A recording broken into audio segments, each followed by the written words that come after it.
जय हिंद दोस्तों। पिछली साल जो आपका आगरा एआरओ में आरबीजीडी का वहां पे एग्जाम हुआ था, वहां पे कैसे क्वेश्चन पूछे गए दोस्तों, वो सारे क्वेश्चन मैं आपको यहाँ पे कराऊंगा। क्योंकि दोस्तों होता क्या, यहाँ पे जो आपका एक एआरओ क्वेश्चन होता है दूसरे एआरओ में बहुत बार वहां पे रिपीट होता है। तो यहाँ पे हम वो सारे क्वेश्चन बताएंगे कि जो प्रेजेंट टाइम पे आपका न्यू पैटर्न है, वहां पे कैसे क्वेश्चन आपसे पूछे जा रहे हैं और आपको कैसे तैयारी करनी है वहां पे, ताकि आपका एक बार में ही एग्जाम वहां पे क्लियर हो जाए। तो यहाँ पे दोस्तों मैं जो क्वेश्चन करा रहा हूँ ध्यान से आप नोट करते चलना, और जो मैं पॉइंट बताऊं 7 पॉइंट भी वहां पे करते चलिए, क्योंकि मैं वही सारी चीजें बताऊंगा जो आपका आर्मी जीडी के एग्जाम में वहां पे कैसे क्वेश्चन पूछे जा रहे हैं और कैसे आपको वहां पे सॉल्व करना है, क्या क्या चीज, क्या आपका लेवल होता है, आपका हार्ड लेवल है, नॉर्मल लेवल है, ताकि सारा कुछ आपको आइडिया वहां पे लग जाए। तो दोस्तों जो हमारा पहला क्वेश्चन आता है, ये क्वेश्चन आपका जीके का होता है, यानी कि हम सभी को पता है कि 15 क्वेश्चन हमारे जीडी के एग्जाम में 15 क्वेश्चन जीके का आपका पूछा जाता है।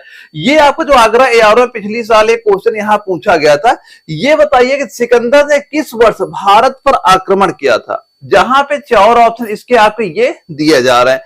तो सिकंदर ने जो भारत पे आक्रमण किया, एक चीज ये भी ध्यान रखना कि एक क्वेश्चन ये आपसे पूछा जाता है कि जो सिकंदर था इसके पिता का नाम क्या है। ये भी क्वेश्चन आपके पेपर पूछा जा चुका है।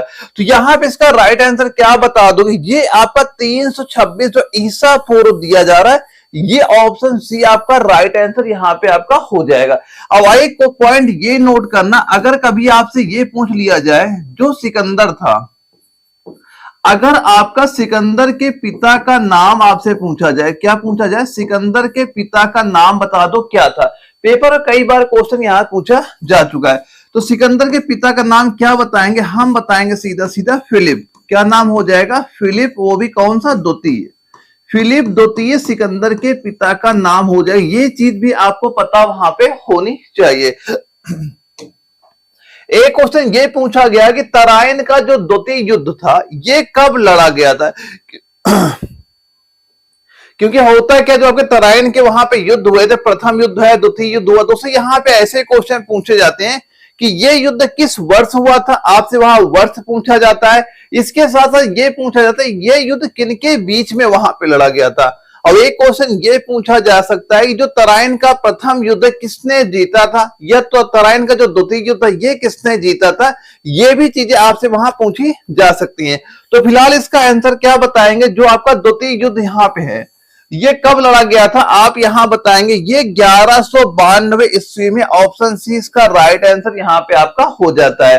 अब दोस्तों यहां पे हम डिटेल्स अगर बात करें, अगर हम बात करें जो आपका तराइन का जो प्रथम युद्ध है, अगर हम बात करें जो तराइन का प्रथम युद्ध है ये कब लड़ा गया था, किनके बीच लड़ा गया था और इसमें विजय किसकी हुई थी, तो आप क्या बताओगे। तराइन का जो प्रथम युद्ध है ये आपका 1191 में कब लड़ा गया था, 1191 प्रथम युद्ध हुआ था और ये किनके बीच में हुआ था।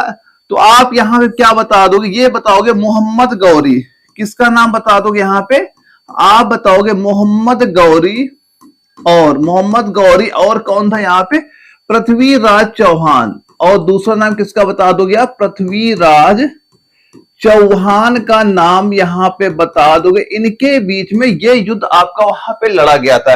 और जो तराइन का प्रथम युद्ध था इसमें विजय किसका हुआ था, यानी अगर इसका परिणाम देखा जाए, परिणाम क्या हुआ था लास्ट में, तो आप क्या बता दोगे यहाँ पे, इसमें क्या हुआ, जो पृथ्वीराज थे, क्या बता दोगे, पृथ्वीराज यहां पे क्या हो गए, विजयी हुए थे। पृथ्वीराज जो चौहान थे इनकी विजय प्राप्त वहां पे हुई थी। लेकिन इसी के 1 साल बाद आपका द्वितीय युद्ध भी इसका वहां पे लड़ा गया। तो अगर आप आपसे ये बात करें, जो आपका तराइन का दूसरा युद्ध था, तो पहले बताओ ये किस वर्ष आपका हुआ था। अगर आप वर्ष देखा जाए तो वर्ष क्या बता दोगे, हम बताएं 1192, जो कि इस क्वेश्चन का आंसर है प्रेजेंट टाइम पे। तो ये किसके बीच में लड़ा गया था, ये भी आपका हुआ था मोहम्मद गौरी और पृथ्वीराज चौहान के बीच में। ये भी आपका युद्ध जो तराइन का द्वितीय युद्ध था ये भी वहां पे लड़ा गया था। लेकिन इस युद्ध का केवल जो इसका परिणाम था, क्या बताओगे, इसका जो परिणाम था ये चेंज हो गया था। यहां पे क्या आप बता दोगे, यहां आप बताओगे मोहम्मद गौरी की विजय हुई थी। क्या बताओगे, मोहम्मद जो गौरी था इसकी विजय यहां पे आपकी हो जाएगी। तो ये पॉइंट और दोनों युद्ध आप ध्यान से नोट कर लेना। ये किस वर्ष हुआ था, किनके बीच में हुआ था और किसकी वहां विजय हुई थी, ये पेपर में आपसे पूछ लिया जाता है। इसके बाद दोस्तों एक क्वेश्चन ये आपसे पूछा गया कि जलियांवाला बाग हत्याकांड के विरोध के परिणाम स्वरूप क्या हुआ था, विरोध के परिणाम स्वरूप क्या हुआ था। ये 4 ऑप्शन वहां पे दिए गए थे, जो आपका आगरा एआरओ में ये क्वेश्चन वहां पूछा गया था। इसका आंसर आप सीधा सीधा क्या बता दोगे, सर हम तो ये क्वेश्चन अगर आया हम बताएं क्या, रॉलेट एक्ट, क्या बताओगे, ऑप्शन सी आपका राइट आंसर यहां पे आपका हो जाता है। यानी दोस्तों जो आपका ये रॉलेट एक्ट है, क्या बताओगे, ये आपका 1919, क्या बता दो यहां पे, ये आपका 1919, यानी बिना वकील, बिना दलित, बिना अपील का कानून को काला कानून के नाम से भी ये आपका वहां पे जाना जाता था, जो आपका रॉलेट एक्ट था। और दोस्तों यहां पे एक क्वेश्चन ये पूछा जाता है कि जो जलियांवाला बाग हत्याकांड ये किस वर्ष हुआ था, ये अब पूछा जाता है। तो अगर ये कभी पूछा जाए कि ये जो जलियांवाला बाग हत्याकांड है ये किस वर्ष हुआ था, तो आप क्या बताओगे, ये हुआ था आपका 13 अप्रैल, क्या बताओगे, 13 अप्रैल 1919 यहां बता दोगे। और कहां पे हुआ था, ये आपका हुआ था अमृतसर में, कहां पे हुआ था, अमृतसर में ये आपका हुआ। और ये अमृतसर कौन से राज्य में हो जाएगा, पंजाब राज्य में आपका ये यहाँ पे आपका हो जाता है। तो ये पॉइंट नोट करना, यहां से अगर आपने तैयारी दी होगी, प्रीवियस ईयर क्वेश्चन तैयार किए होंगे, आपको खुद ही पता होगा यहाँ कितने क्वेश्चन आपके पूछे जा चुके हैं, कौन कौन से एआरओ में आ चुके हैं। और जो मैं कितने कंप्लीट नोट्स आपको प्रोवाइड करा रखे, यानी 2000 से लेकर 2024 तक जितने भी आपके आर्मी जीडी हो गया, टेक्निकल हो गया, ट्रेडमैन, वहां जो जो क्वेश्चन पूछेगा वो सारे मैंने क्वेश्चन जो मैं आपको नोट्स प्रोवाइड करा रहा हूं वहां सारे मैंने प्रोवाइड करा ही रखे हैं। तो जो स्क्रीन में नंबर शो कर रहा, मुझे मैसेज कर दे, मैं अभी इसके नोट्स भी प्रोवाइड करा दूंगा। तो इसी बार जो अपने पास टाइम बच रहा है 1.5-2 महीने का, आप तैयारी करिए, आपके एग्जाम में सीधे सीधे क्वेश्चन यहां से आपको दिख जाएंगे। एक सवाल दोस्तों ये पूछा गया, ब्रह्म समाज के संस्थापक कौन है, कि जो आपका ब्रह्म समाज था इसके संस्थापक कौन थे। जहां पे ये 4 ऑप्शन हमारे आपके दिए गए हैं, तो ये तो हम सभी को पता है, और ये मान बेसिक क्वेश्चन भी काफी आपका हो जाता है, जो कई सारे एग्जाम में आपका रिपीट भी हो चुका है। तो ब्रह्म समाज संस्थापक क्या बता दो, ये हो जाएंगे राजा राम मोहन राय हो जाएंगे, ऑप्शन बी इसका राइट आंसर यहां पे हो जाता है। इसके बाद एक जो अगला सवाल आपका आता है, ये पूछ रहा है कि बंगाल का विभाजन हुआ था। दोस्तों जो आपका बंगाल का विभाजन है, यहाँ पे और कई तरीके से क्वेश्चन भी आपसे पूछे जाते हैं, तो इसके मैं कुछ पॉइंट भी आपको बताऊंगा, सारे पॉइंट आपको वहां पता होने चाहिए। तो बंगाल का विभाजन कब हुआ था, तो ये तो हम सभी को पता, ये कब हो जाएगा, ये आपका हो जाता 1905 में। ऑप्शन नंबर जो आपका डी है ये आपका राइट आंसर यहाँ पे आपका हो जाता है। यानी जो आपका बंगाल का विभाजन था ये आपका हुआ था 16 अक्टूबर, क्या बताओगे, 16 अक्टूबर 1905 को बंगाल का विभाजन आपका हुआ था। और दोस्तों यहाँ पे एक क्वेश्चन ये पूछा जाता है कि जब बंगाल का विभाजन वहां पे हुआ था तो लेफ्टिनेंट गवर्नर जनरल वहां के कौन थे। एक क्वेश्चन ये पूछा जाता है कि जब बंगाल का विभाजन आपका हुआ था, एक क्वेश्चन ये पूछा जाता है आपसे, अच्छा ये बताओ वहां के लेफ्टिनेंट, क्या पूछा जाएगा आपसे, सीधा सीधा पूछा जाएगा लेफ्टिनेंट गवर्नर वहां के कौन थे। तो किसका नाम बताओगे आप, सीधा सीधा नाम बताओगे सर एंड्रयू, किसका नाम बता दोगे, सर एंड्रयू फ्रेजर का नाम आप यहां बता दो। ये क्वेश्चन आपका पूछा जाता है। अगर ये पूछा जाए ये उस समय कार्यकाल किसका चल रहा था, तो एक पॉइंट ये भी यहां पे नोट कर लेना कि लॉर्ड कर्जन, क्या लिख लोगे, लॉर्ड कर्जन के कार्यकाल में एक पॉइंट ये भी नोट कर लेना, कार्यकाल में बंगाल के विभाजन की घोषणा वहां पे आपके हुई थी। तो एक पॉइंट आप ये आपका इंपॉर्टेंट हो जाता, सेकंड पॉइंट ये आपका इंपॉर्टेंट, और थर्ड पॉइंट आपका ये इंपॉर्टेंट यहां पे हो जाता है। ये पूरी डेट आपको पता होनी चाहिए, बंगाल का विभाजन कब आपका वहां पे हुआ था। तो ये तीनों पॉइंट आप एक बार यहां पे नोट कर लीजिएगा। एक सवाल ये पूछा गया था, ये बताओ डॉक्टर भीमराव अंबेडकर द्वारा दलित वर्ग संघ की स्थापना किस वर्ष की गई थी। यहां हमें उस वर्ष का नाम पूछा जा रहा है और इसके 4 ऑप्शन आपके यहां पे दिए जा रहे हैं। तो इसका राइट आंसर क्या बता दोगे आप? सीधा सीधा बताओगे 1930। क्या बता दोगे? 1930। ऑप्शन नंबर डी आपका राइट आंसर यहां पे हो जाता है। और दोस्तों इस जो क्वेश्चन में करा रहा हूं इसकी मैं पीडीएफ भी आपको प्रोवाइड करा दूंगा, जो स्क्रीन में व्हाट्सएप नंबर शो कर रहा है। इसमें जैसे ही हाई लिख के मैसेज करेंगे व्हाट्सएप ग्रुप का लिंक आपके पास आ जाएगा। उस व्हाट्सएप ग्रुप को ज्वाइन कर लेना, जहां पे जितने भी आपके डेली क्लासेस होंगे, जितने प्रैक्टिस सेट होंगे, सभी के पीडीएफ आपको वहां व्हाट्सएप पे आपको मिलते रहेंगे। तो इसका राइट आंसर सीधा सीधा ऑप्शन डी आपका राइट आंसर यहां पे हो जाता है। अब ये बताओ भारत के उत्तर पश्चिम में निम्नलिखित में से किस देश की सीमा लगती है? क्या पूछा गया?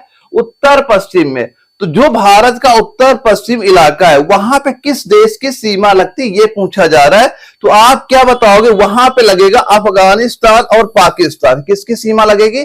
अफगानिस्तान पाकिस्तान लगेगी। ऑप्शन ए आपका राइट आंसर यहां पे हो जाता है। और एक पॉइंट ये ध्यान रखना कि भारत और पाकिस्तान के मध्य की सीमा की लंबाई है, भारत और पाकिस्तान इनके बीच जो आपकी सीमा की लंबाई है ये कितने किलोमीटर की है? तो आप क्या बताओगे? ये बताओगे 3223 किलोमीटर। ये भी आप बता देना। ये बॉर्डर एरिया इंडिया और पाकिस्तान का वहां पे आपका हो जाता है। और वहीं पे दोस्तों एक चीज ये नोट करना कि जो भारत और पाकिस्तान की मध्य सीमा का निर्धारण जो है, यानी उसे किस नाम से आपका जाना जाता है। एक पॉइंट ये आप नोट कर लेना, इंपॉर्टेंट पॉइंट यहां पे मार्क कर लेना, पेपर यहां से क्वेश्चन पूछा जाता है। यहां पे सीधा सीधा क्या नोट करोगे आप? भारत पाकिस्तान। क्या लिखोगे यहां पे? यहां पे नोट करना कि भारत और प्लस पाकिस्तान, भारत और पाकिस्तान। क्या नोट करोगे? भारत और पाकिस्तान के मध्य जो यहां पे सीमा लगी है उसे किस नाम से आपका जाना जाता है? तो किस नाम से जाना जाएगा वो आपका बोलोगे क्या? Red Cliff. क्या हम लोग बोलेंगे?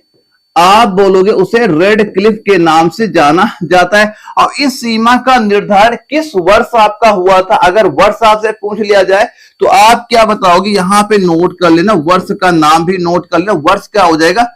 1947 द्वारा यहां पे नोट कर लीजिएगा।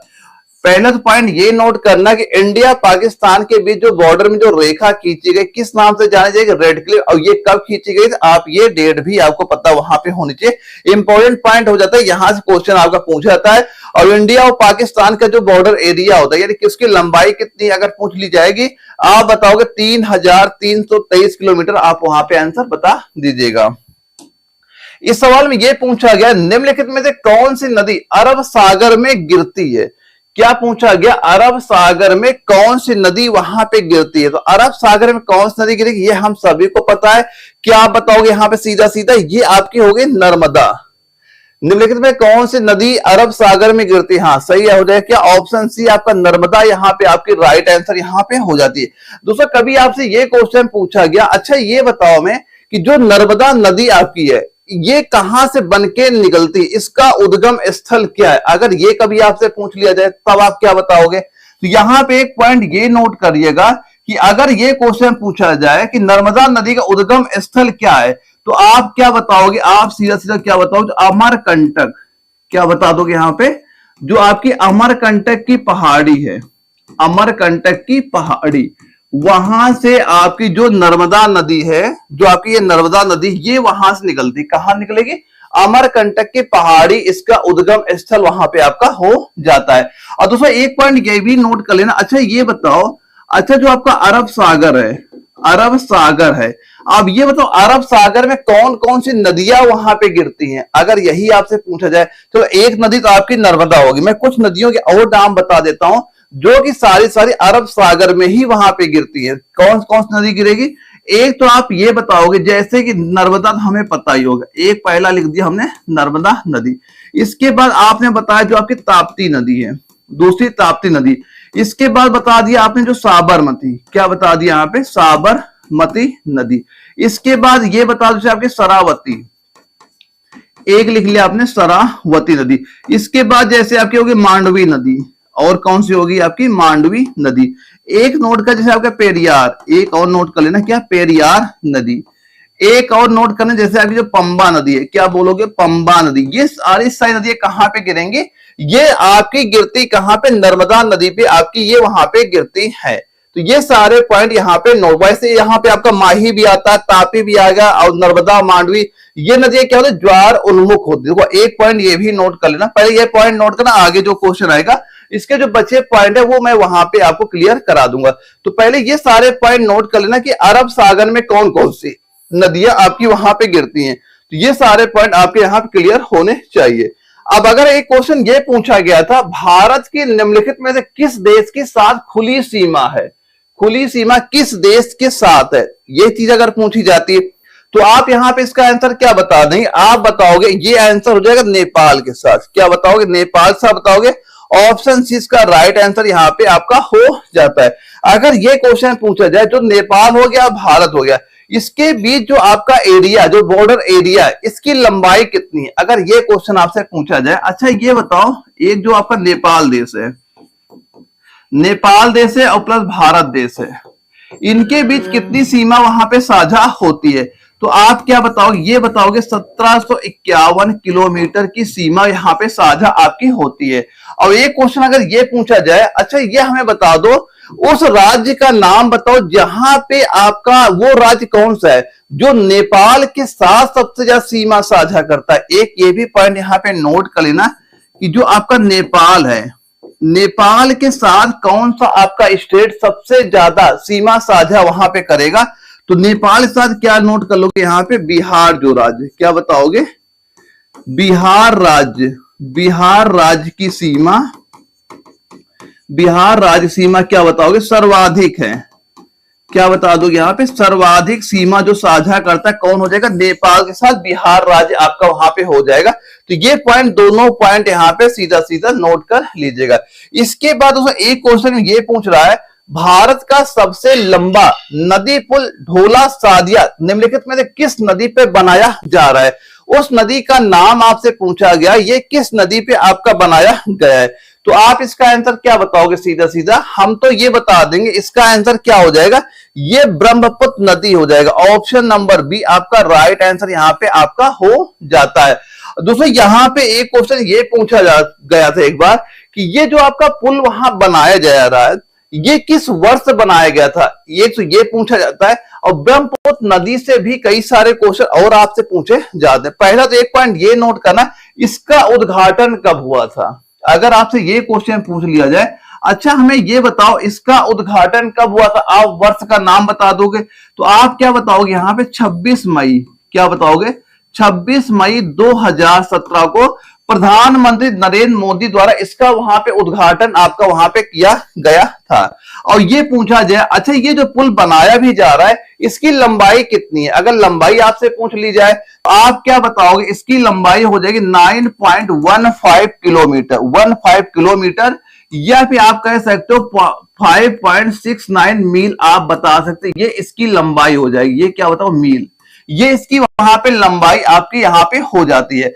और ये अगर पूछा जाए ये कौन से नदी पे बनाई गई है, तो नदी अगर पूछ ली जाती, यही पॉइंट नोट कर लेना। अगर वो एक पॉइंट ये नोट करना कि जो आपके ब्रह्मपुत्र नदी की एक मुख्य उपनदी है जो आपकी, अगर वो एक क्वेश्चन ये यहां पे नोट करना, पेपर क्वेश्चन पूछा जाता है कि ये आपका किस नदी पे बना, यहां पे एक नोट करना कि जो आपका लोहित नदी है, क्या बताना, लोहित नदी जो आपका है, ये पुल आपका लोहित नदी पे आपका बनाया गया है। और दोस्तों ये जो आपका लोहित नदी है ना, ये लोहित नदी के बारे में एक चीज ये ध्यान रखना, ये जो ब्रह्मपुत्र नदी आपकी होती है, ब्रह्मपुत्र नदी जो आपकी ब्रह्मपुत्र नदी होती है कि क्या लिखो, ब्रह्मपुत्र नदी की एक क्या लिख लोगे, एक आपकी उपनदी हो जाएगी, एक क्या बता दो आपकी उपनदी आपकी यहाँ पे आपकी हो जाती है। बस यहाँ पे इतना ध्यान रखना, इसका आंसर ब्रह्मपुत्र आपका हो जाएगा। और इसका प्रारंभ कब से हुआ था, ये डेट याद करना, किसने इसका उद्घाटन किया था ये पता होना चाहिए आपको, और इसकी लंबाई कितनी ये पता होनी चाहिए, कौन सी नदी पे बनाया गया ये पता होनी चाहिए। और जो आपकी लोहित नदी होती है ब्रह्मपुत्र नदी के एक आपकी उपनदी के नाम से आपकी वहां पे जानी जाती है, तो इसीलिए इसका राइट आंसर आपका ब्रह्मपुत्र आपका बिल्कुल राइट आंसर यहाँ पे हो जाएगा। अब ये बताओ जो थार के रेगिस्तान की सबसे लंबी नदी निम्न में से कौन सी है, जो आपका थार के रेगिस्तान की सबसे लंबी नदी निम्नलिखित में से कौन सी आपकी यहां पे हो जाएगी, तो आप क्या बताओगे, वो आपकी होगी लूनी नदी, क्या होगी, लूनी नदी। ऑप्शन बी इसका राइट आंसर यहां पे आपका हो जाता है। और दोस्तों ये जो आपकी लूनी होती है आपके उत्तर पश्चिम भारत में थार रेगिस्तान सबसे बड़ी नदी आपकी यहां पे हो जाती है। और यह आपका अजमेर के पास अरावली रेंज के जो आपका नाग पहाड़ी होती है ना वहां से ये आपकी वहां पे निकलती है। और लूनी नदी जो होता है इसे गुजरात के कच्छ के रण में आपकी ये विलुप्त भी आपकी वहां पे हो जाती है। और दोस्तों यहां पे एक पॉइंट ये नोट करना, एक बार ये क्वेश्चन पूछा गया था, जो आपका कच्छ के रण है, एक ये नोट करना, जो आपका कच्छ के रण है इसको क्या कहा जाता है, इसको क्या कहा जाता है, ये पॉइंट नोट करना। इसे आपका सफेद मरुस्थल, इसे क्या कहा जाता है, इसे आपका सफेद मरुस्थल के नाम से आपका कच्छ के रण को वहां पे जाना जाता है।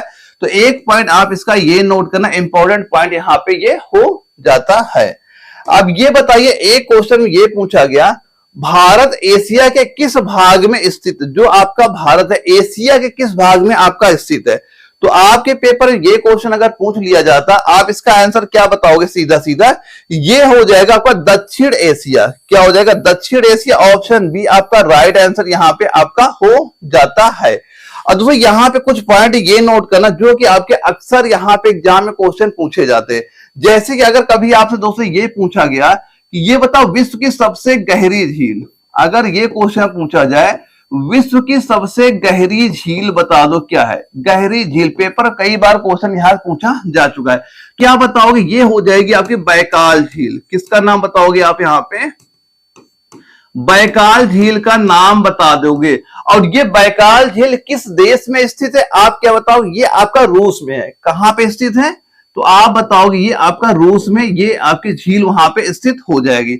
और यहीं पे कभी अगर आपसे दोस्तों ये पूछ लिया गया, अच्छा ये बताओ विश्व की सबसे बड़ी झील, अगर बड़ी झील पूछी जाए, गहरी झील का मैंने बता दिया, अगर आपसे ये पूछी जाए सबसे बड़ी झील का नाम भी हमें बता दो, तो सबसे बड़ी झील में आप क्या बताओगे, यहां बताओगे आपका कैस्पियन सागर।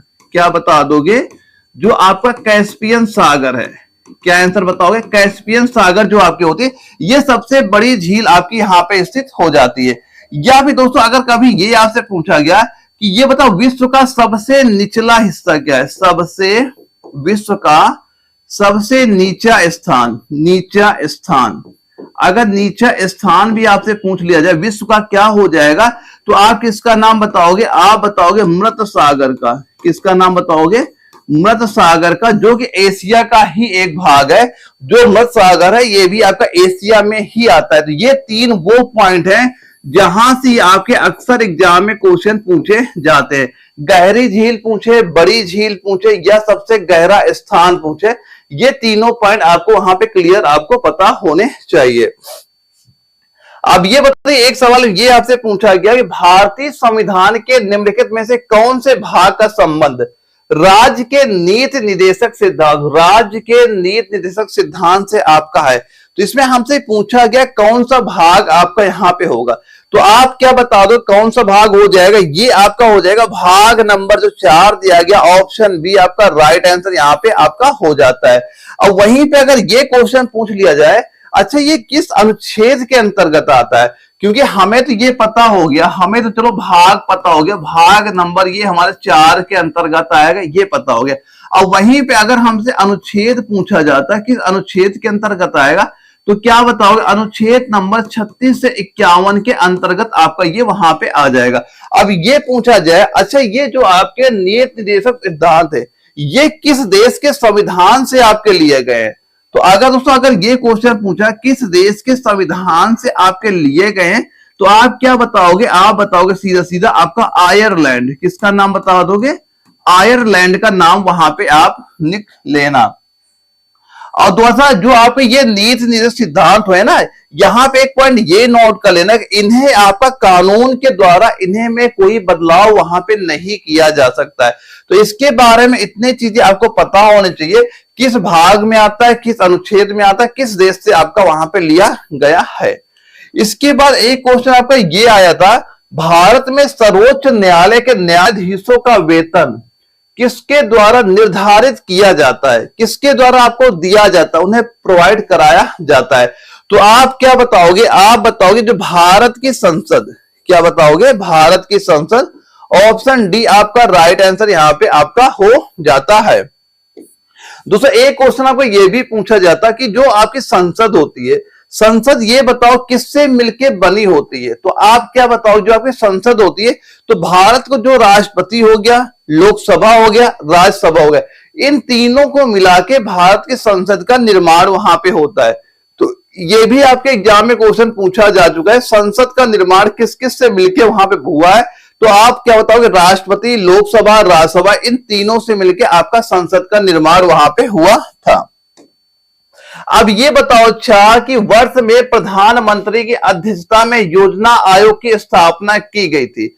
जो आपकी योजना आयोग की स्थापना की गई थी, ये बताओ कौन उस समय प्रधानमंत्री वहां पे थे। तो आप क्या बताओगे, इसका आंसर क्या हो जाएगा, ये इसका राइट आंसर बताओ क्या हो जाएगा। इस क्वेश्चन का आंसर क्या हो जाएगा, यहां पे आपसे वर्ष का नाम पूछा जा रहा है, उस वर्ष का नाम बता दो क्या आपका होगा। तो आप क्या बताओगे, यहां पे आपका 1950, ऑप्शन सी आपका राइट आंसर यहां पे हो जाएगा।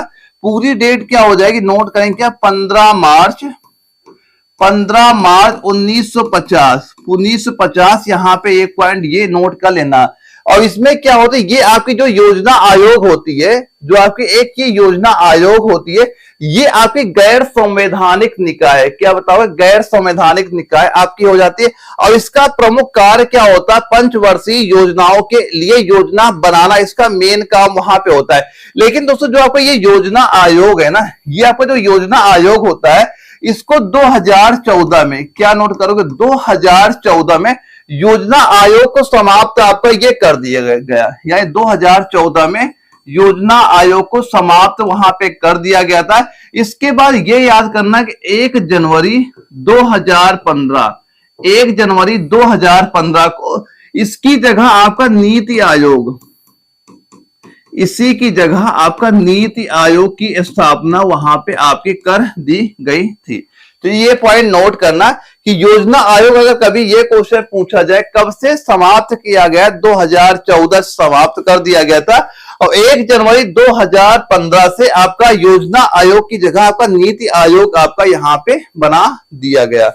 अब इसके बाद दोस्तों आपके साइंस के क्वेश्चन यहां पे स्टार्ट हो जाते हैं। और हमारे 15 क्वेश्चन आपके साइंस के भी आपके एग्जाम में पूछे जाते हैं।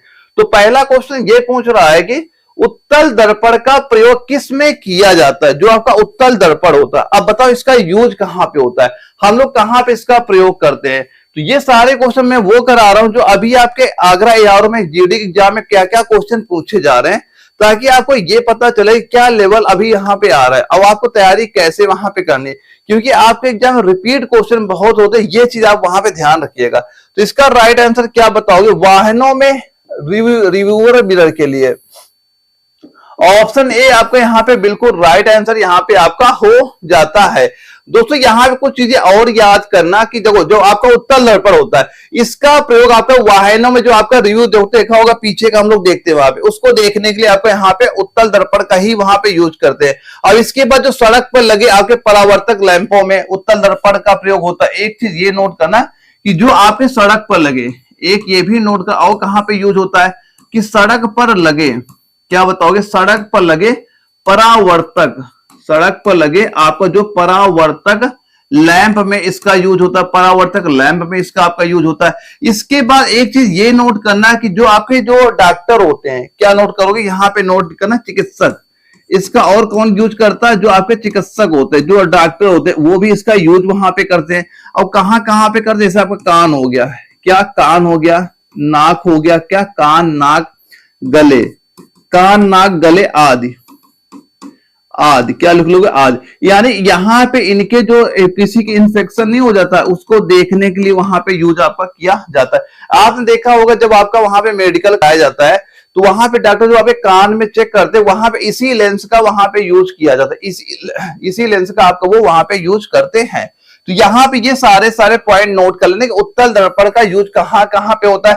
वहीं पे अगर कभी आपसे ये क्वेश्चन पूछ लिया जाए जो आपका अवतल दर्पण होता है, क्या पूछ ले, एक अवतल दर्पण, अब ये बताओ इसका, इस दर्पण का यूज कहां पे होगा, तो आप कहां बताओगे इसका यूज, जैसे आपका टार्च हो गया, कहां बता दोगे, जो आपका टार्च होता है, टार्च हो गया, या फिर जो आपकी सर्च लाइट होती है, या फिर आपने बताया जो आपकी सर्च लाइट होती है वहां भी इसका यूज होता है। इसके बाद बताया जो आपके वाहन होते हैं, गाड़ी, वाहनों में आप मतलब वाहनों में इसका यूज, वाहन के जो आपके आपके हेडलाइट होते हैं, आप देखो जो आपकी गाड़ी के हेडलाइट होते हैं, गाड़ी के हेडलाइट्स में इसका यूज वहां पे किया जाता है। वहां पे क्या होता है, यहाँ पे अवतल दर्पण का यूज होता है, और ये सारे यूज कहां पे होते हैं, आपके उत्तल दर्पण का यहाँ पे आपका यूज किया जाता है। तो ये सारे पॉइंट यहाँ पे नोट कर, ये कई बार आपके एग्जाम में क्वेश्चन पूछा जा चुका है कि कान नाक गले के आपको वहां पे जो डॉक्टर वहां पे उसको देखने के लिए कौन से दर्पण का यूज करता है, ये ध्यान रखना, पेपर बहुत बार ये रिपीट आपका हो चुका है।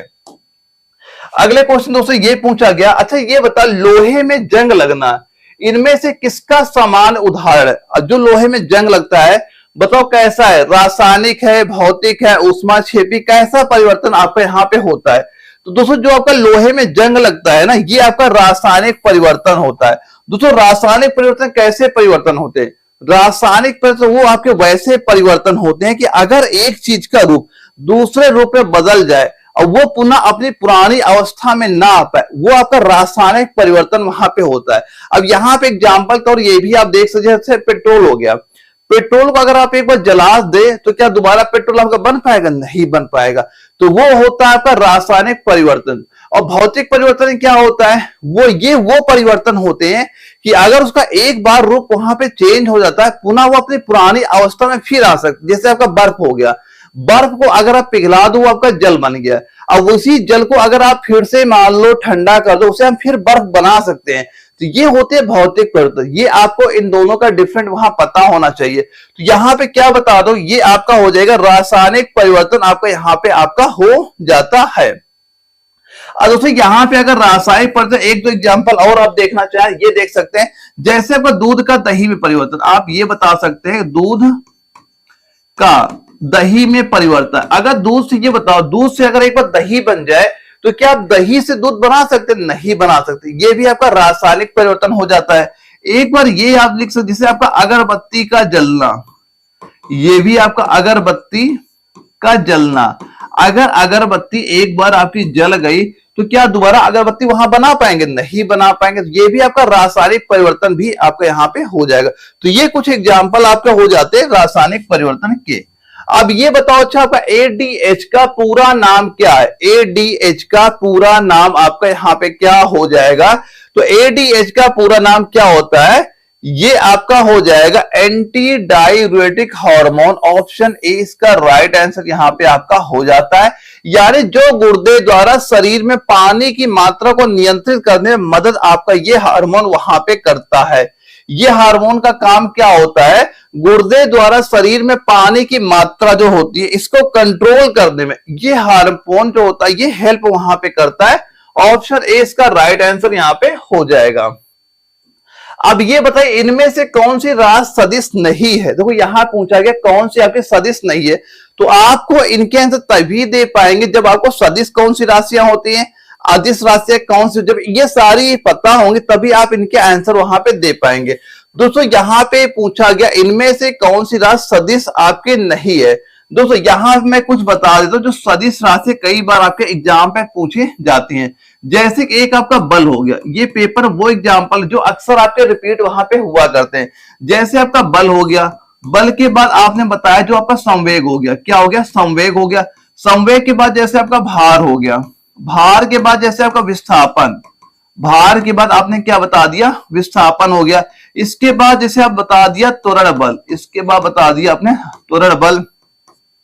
एक बताओ त्वरण बता दो या फिर त्वरण बल बता दो, ठीक है। ये सारी क्या हो जाती है? ये सारी आपकी सदिश राशियां वहां पे आपकी हो जाती हैं। और वहीं पे दोस्तों अगर हम अदिश राशियों की बात करें, अदिश राशियां कौन कौन सी आपकी होती है जो आपकी कई बार एग्जाम में क्वेश्चन पूछी जाती है। जैसे कभी आपसे ये पूछा जाए जो आपकी ऊर्जा होती है, ये बताओ जो आपकी ऊर्जा है कैसी राशि, सदिश है, अदिश है, कैसी? आप बताओ ऊर्जा आपकी एक अदिश राशि यहाँ पे हो जाती है। ऊर्जा के बाद क्या बताओ? जैसे आपका विद्युत धारा, इसके बाद क्या बता दोगे आप? जैसे आपकी विद्युत धारा भी आपके अदिश राशि हो जाएगी। इसके बाद जैसे आपने बताया जो आपका दूरी हो गया, दूरी अदिश राशि है। दूरी के बाद आपने बताया जो आपका समय है, ये भी आपकी अदिश राशि है। समय के बाद आपने बता दिया जो आपका शक्ति है, ये भी आपके अदिश राशि हो गई। इसके बाद आपने बताया जो आपका द्रव्यमान हो गया, ये भी आपकी अदिश राशि यहाँ पे हो जाएगी। तो दोस्तों ये आपके वो एग्जाम्पल है जो आपके अक्सर एग्जाम में क्वेश्चन पूछे जाते हैं कि कौन सी सदिश है, कौन सी अदिश है। तो ये सारे पॉइंट आपको क्लियर वहां पता होने चाहिए। अब इसके बाद एक क्वेश्चन ये पूछा गया है, वायुमंडलीय दबाव को मापने के लिए किस उपकरण का प्रयोग किया जाता है। अगर हमें वायुमंडल का दाब मापना हो तो आप किसका यूज वहां पे करेंगे, ये सीधा सीधा पूछा जा रहा है। तो आप क्या बताओगे, हम तो यूज करेंगे बैरोमीटर का। ऑप्शन बी आपका राइट आंसर यहां पे आपका हो जाता है। यानी वायु दाब को मापने के लिए आपको बैरोमीटर में पानी, हवा अथवा किसका प्रयोग होता है बैरोमीटर में, एक ये नोट करना, बैरोमीटर में आपको या तो पानी का किसका यूज होता है, या तो आपका पानी का यूज होता है, या भी आपका हवा का भी यूज होता है, या भी जो आपका पारा होता है, पारा का प्रयोग आपका वहां पे किया जाता है। अगर क्वेश्चन दोस्तों ये पूछा जाए, अच्छा ये मतलब जो आपका बैरोमीटर होता है इसका आविष्कार किसने किया, यानी बैरोमीटर खोज किसने की थी। अगर इसका आविष्कार पूछे या इसकी खोज किसने की, इसके किसने बनाया था, आविष्कार ही नोट कर लेना यहाँ पे, इसका आविष्कार किसने किया था, बैरोमीटर था इसका आविष्कार किसने किया था। तो वैज्ञानिक का नाम यहाँ पे क्या नोट करो, ये आप यहाँ पे सीधा सीधा वैज्ञानिक का नाम यहाँ पे नोट कर लेना। ये पेपर में क्वेश्चन पूछा भी जा चुका है। तो वैज्ञानिक का नाम सीधा सीधा टोरिसेली, ये आप यहाँ पे नाम नोट कर लीजिएगा। तो ये वैज्ञानिक का नाम हो जाएगा जिन्होंने आपका बैरोमीटर की खोज वहां पे की थी। ये पॉइंट यहाँ पे नोट कर लीजिएगा। अब ये बताओ अच्छा, मेगालोब्लास्टिक एनीमिया किस विटामिन की कमी के कारण आपका होता है। दोस्तों जो आपके विटामिन होते हैं ना, विटामिन में इनके अन्य नाम क्या है, जैसे विटामिन ए हो गया, बी हो गया, सी हो गया, इनके अन्य नाम क्या है, और ये भी पता आपको होना चाहिए इस विटामिन की कमी से कौन कौन से आपके रोग होते हैं, ये चीज पता होनी चाहिए आपको। या फिर एक चीज ये पता होनी चाहिए ये आपके विटामिन किसमें आपके पाए जाते हैं। जैसे विटामिन ए किसमें पाया जाएगा, आप बता दीजिए गाजर में। जैसे विटामिन सी ये किसमें पाया, आप बता दें जो आपके खट्टे फल होते हैं, नींबू हो गया, संतरा हो गया, इसमें पाया जाता है। तो आपको ये सारे चीजें भी आपको वहां पता होनी चाहिए, और इनकी कमी से कौन कौन से रोग होते हैं ये भी आपको क्लियर पता वहां पे होना चाहिए। तो यहाँ पे क्या बताओगे, ये आपका कमी का कौन सा रोग आपका यहाँ पे होता है। तो इसमें आप आंसर क्या बताओगे, ये आपका विटामिन B9, क्या बता दोगे, विटामिन B9 हो जाएगा। ऑप्शन सी इसका राइट आंसर यहाँ पे आपका हो जाता है। और दोस्तों कभी आपसे ये क्वेश्चन पूछा जाए, अच्छा ये बताओ जो आपका विटामिन B2 होता है इसकी कमी हो जाए तो क्या दिक्कत आएगी, क्या प्रॉब्लम आपको क्रिएट वहां पे हो जाती है। तो आप क्या बताओगे यहाँ पे, अगर B2 की कमी होती है तो जो आपकी त्वचा होती है आप देखोगे फटने लगती है, क्या बताओगे, त्वचा फटना, या भी जो आंखों का लाल होना। आप देखो किसी किसी जो आंखें लाल होती हैं, तो मैं उनकी बात नहीं करता जो ड्रिंक करते हैं, अगर नॉर्मल भी आपकी आंखें लाल वहां पे हो रही हैं तो क्या बताओगे, विटामिन B2 की कमी है। क्या बता दिया यहाँ पे, आंखों का लाल होना। आपने क्या लिखा पॉइंट यहाँ पे, आंखों का लाल होना, यहाँ पे ये सीधा सीधा पॉइंट यहाँ पे नोट कर, लाल होना, ठीक है। अब दोस्तों कभी ये पूछ लिया जाए, अच्छा ये बताओ हमें, अगर शरीर में विटामिन सी की कमी हो जाए तो कौन सा रोग हो जाएगा। तो आप क्या बताओगे, आप बताओगे स्कर्वी, क्या बता दिया हमने, स्कर्वी बता दिया। और वहीं पे कभी अगर ये पूछा जाए विटामिन अगर एक ही कमी शरीर में हो जाए तो क्या दिक्कत होगी, आप बताओ क्या, रतौंधी, आप क्या बता दोगे, रतौंधी आपको प्रॉब्लम क्रिएट वहां पे हो जाती है। तो ये कुछ चीजें पता होनी चाहिए, कौन से विटामिन की कमी से आपको क्या दिक्कत वहां पे देखने को आपको मिल सकती है। अगले सवाल ये पूछा गया, सामान्य आंख के लिए स्पष्ट दृष्टि की न्यूनतम दूरी क्या है, न्यूनतम दूरी क्या आपकी वहां पे हो जाएगी। तो आप क्या बताओगे, वो होती है आपकी 25 सेंटीमीटर। ऑप्शन सी आपका राइट आंसर यहाँ पे आपका हो जाता है।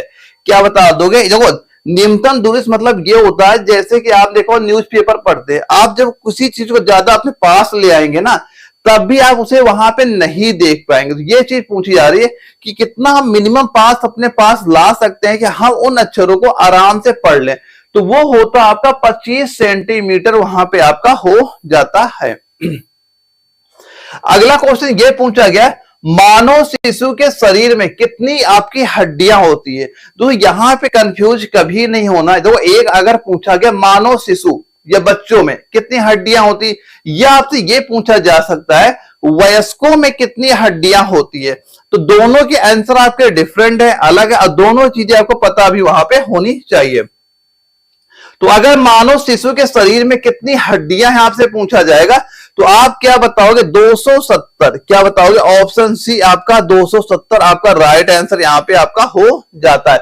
दोस्तों यहां और यहीं पे दोस्तों कभी आपसे ये पूछ लिया जाए कि अच्छा ये बताओ जो आपके वयस्क होते हैं, अभी मैंने बताया अगर वयस्कों में पूछा जाए कि जो बड़े लोग होते हैं जिनकी एज आपकी काफी हो जाती है, उनमें हड्डियों की संख्या कितनी है, तो आप वयस्कों में क्या बताओगे? आप बताओगे सीधा सीधा 206 हड्डियां वहां पे होती हैं।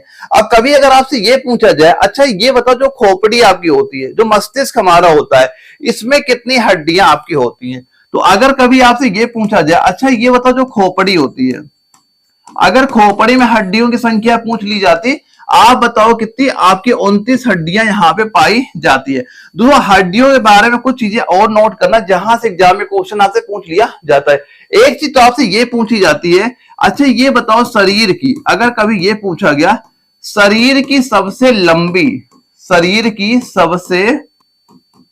सबसे लंबी पूछे, बड़ी पूछे, लिख लेना सबसे बड़ी आपकी हड्डी कौन सी है, सबसे बड़ी हड्डी कौन सी है। अगर सबसे बड़ी पूछेगा तो आप किसका बताओगे? फीमर हड्डी। और ये फीमर हड्डी दोस्तों कहां पाई जाती है?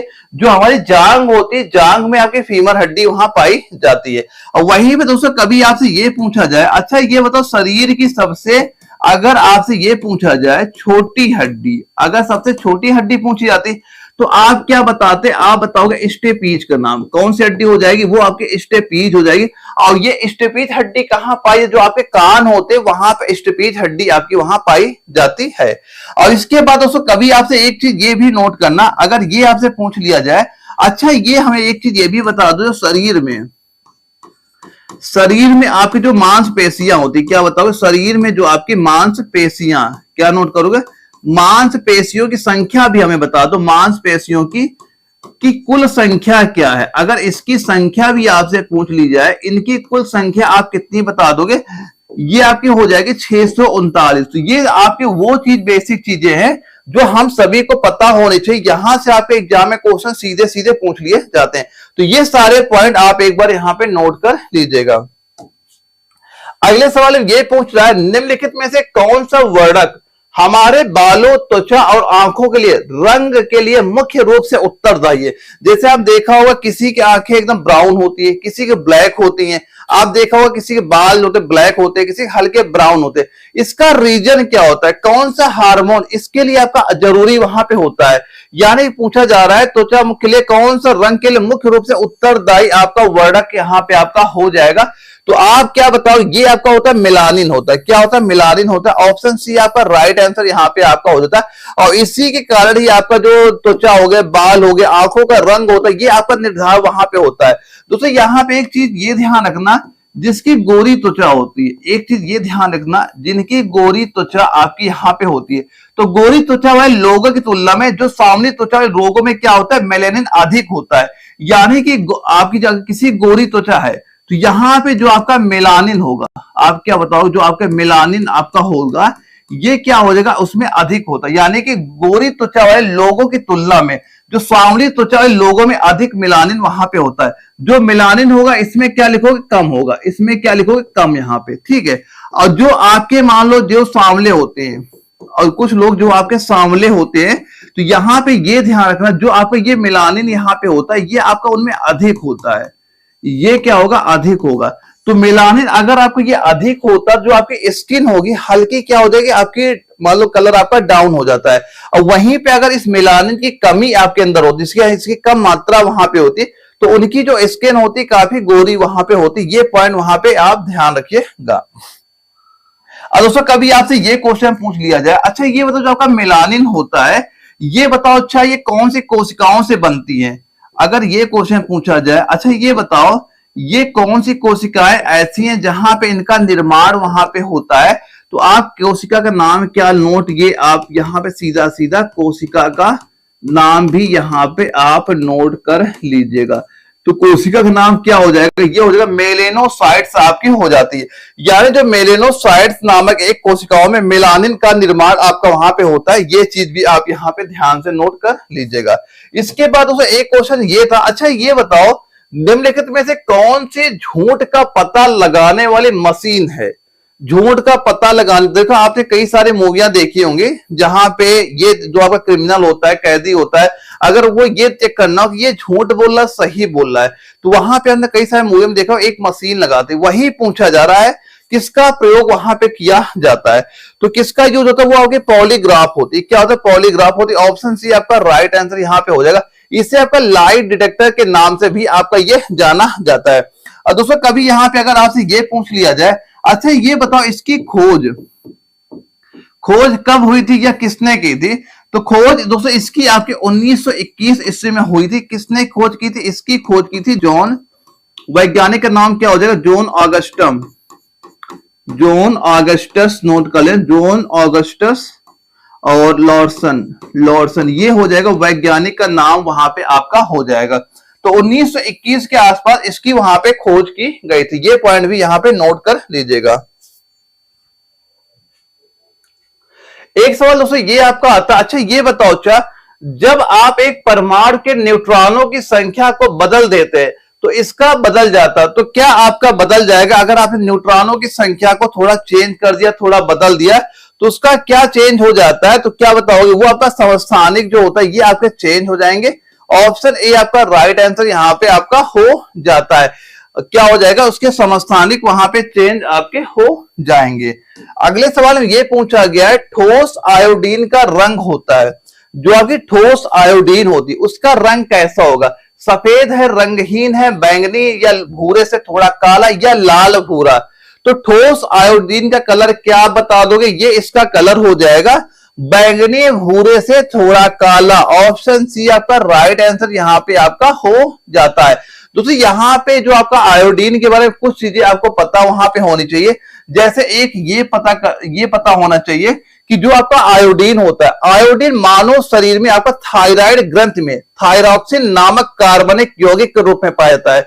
अगर क्वेश्चन पूछा जाए कि मानव शरीर में आयोडीन किस रूप में पाया जाता है, तो आप यहां पे क्या बताओगे, आयोडीन मानव शरीर में आपके थायराइड ग्रंथ में थायरॉक्सिन नामक कार्बनिक यौगिक के रूप में आपके पाया जाता है। और कभी किसी शरीर में अगर इस आयोडीन की क्या होती है, कमी हो जाती है, अगर किसी के अंदर इसकी कमी हो जाती है, एक क्वेश्चन ये पूछा जाता है कि आयोडीन की कमी से हमें कौन सा रोग आपका हो जाएगा, तो क्या बताओगे यहां पे आप सीधा सीधा बताओ, घेंघा रोग। कौन सा रोग होता है, वहां पे आपका घेंघा नामक रोग आपका वहां पे हो जाता है। तो ये चीज ध्यान रखना, ये पेपर कई बार क्वेश्चन पूछा भी गया, आयोडीन की कमी से कौन सा रोग आपका वहां पे हो जाता है। अब ये बताइए, परमाणु हथियार में उपयोग किए जाने वाले सबसे सामान्य समस्थानिक का नाम बताओ, इन 4 ऑप्शन में क्या हो जाएगा। सबसे सामान्य समस्थानिक का नाम बता दीजिए, वो कौन सा आपका यहाँ पे हो जाएगा। तो आप क्या बताओगे सीधा सीधा, वो होगा यूरेनियम और प्लूटोनियम। क्या हो जाएगा आपका, यूरेनियम और प्लूटोनियम आपका यहाँ पे आपका हो जाता है। आपका जो यूरेनियम हम लोग कैसे लिखते हैं, ये आपका क्या हो, यूरेनियम कौन सा यूज होता है, आपका 235 यहाँ पे यूज होता है। और वहीं पे ये आपका प्लूटोनियम कौन सा यूज होता है, ये आपका 239 यहाँ पे आपका यूज किया जाता है। और ये सारे पॉइंट यहाँ पे नोट करें, जो आपके एग्जाम में कई बार क्वेश्चन यूरेनियम और प्लूटोनियम के पूछे भी जाते हैं। और इसके कई सारे और पॉइंट हैं जो अपने मैं आगे सेट वहां पे कराऊंगा, वहां पे सारे डिटेल से आपके इनके बारे में बताऊंगा कि यूरेनियम हो गया, प्लूटोनियम हो गया, कुछ चीजें वहां पे बताऊंगा, ताकि आपकी जो पॉइंट बताता जो यानी पूरा कंप्लीट हमारा सिलेबस भी हो जाए। बस पेपर से जो चीजें बता रहा हूं आप फॉलो करिए, आगे पेपर सीधे सीधे क्वेश्चन यहां से आपको नजर आ जाएंगे। अब इस क्वेश्चन दोस्तों ये पूछा गया है, निम्नलिखित में से कौन सा एक अपधातु है, पूछा गया कौन सा आपका उपधातु है। दोस्तों आपका धातु कौन से, अधातु कौन से, उपधातु कौन से, कम से कम ये चीजें आपको वहां पता होनी चाहिए, तभी आप ऐसे जो क्वेश्चन आएंगे उनके आंसर आप यहाँ पे दे पाएंगे। दोस्तों अगर हम बात करें उपधातुओं की, तो आपके उपधातु कौन कौन से होते हैं, तो सबसे पहले एक बात ये जान लो कि उपधातु कहते किसमें है। तो उपधातु आपके वो चीजें होती है जिनमें धातु के और अधातु के दोनों के लक्षण जहां पाए जाते हैं उसे ही आपका उपधातु वहां पे कहा जाता है। तो उपधातु कौन कौन से होते हैं मैं नाम आपको बता देता हूं। जैसे एक आपका बोरान हो गया, क्या हो गया, बोरान क्या आपका उपधातु है। बोरान हो गया, इसका संकेत आपका बी हो जाएगा।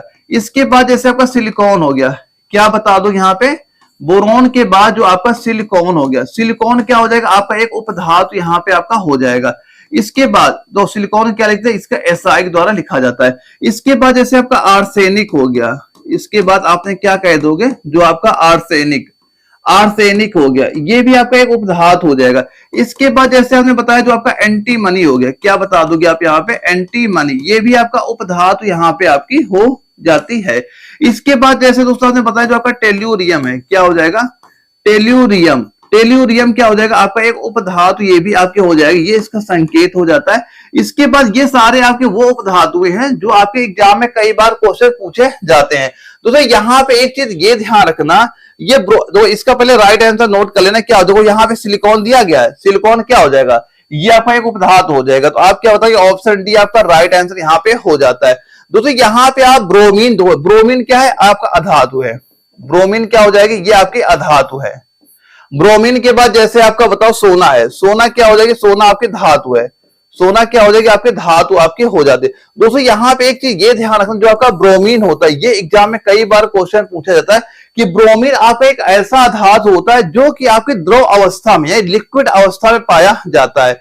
ये चीज हमेशा ध्यान रखना कि जो आपका ब्रोमीन होता है ये आपकी द्रव अवस्था में, ये आपकी द्रव अवस्था में आपका पाया जाता है।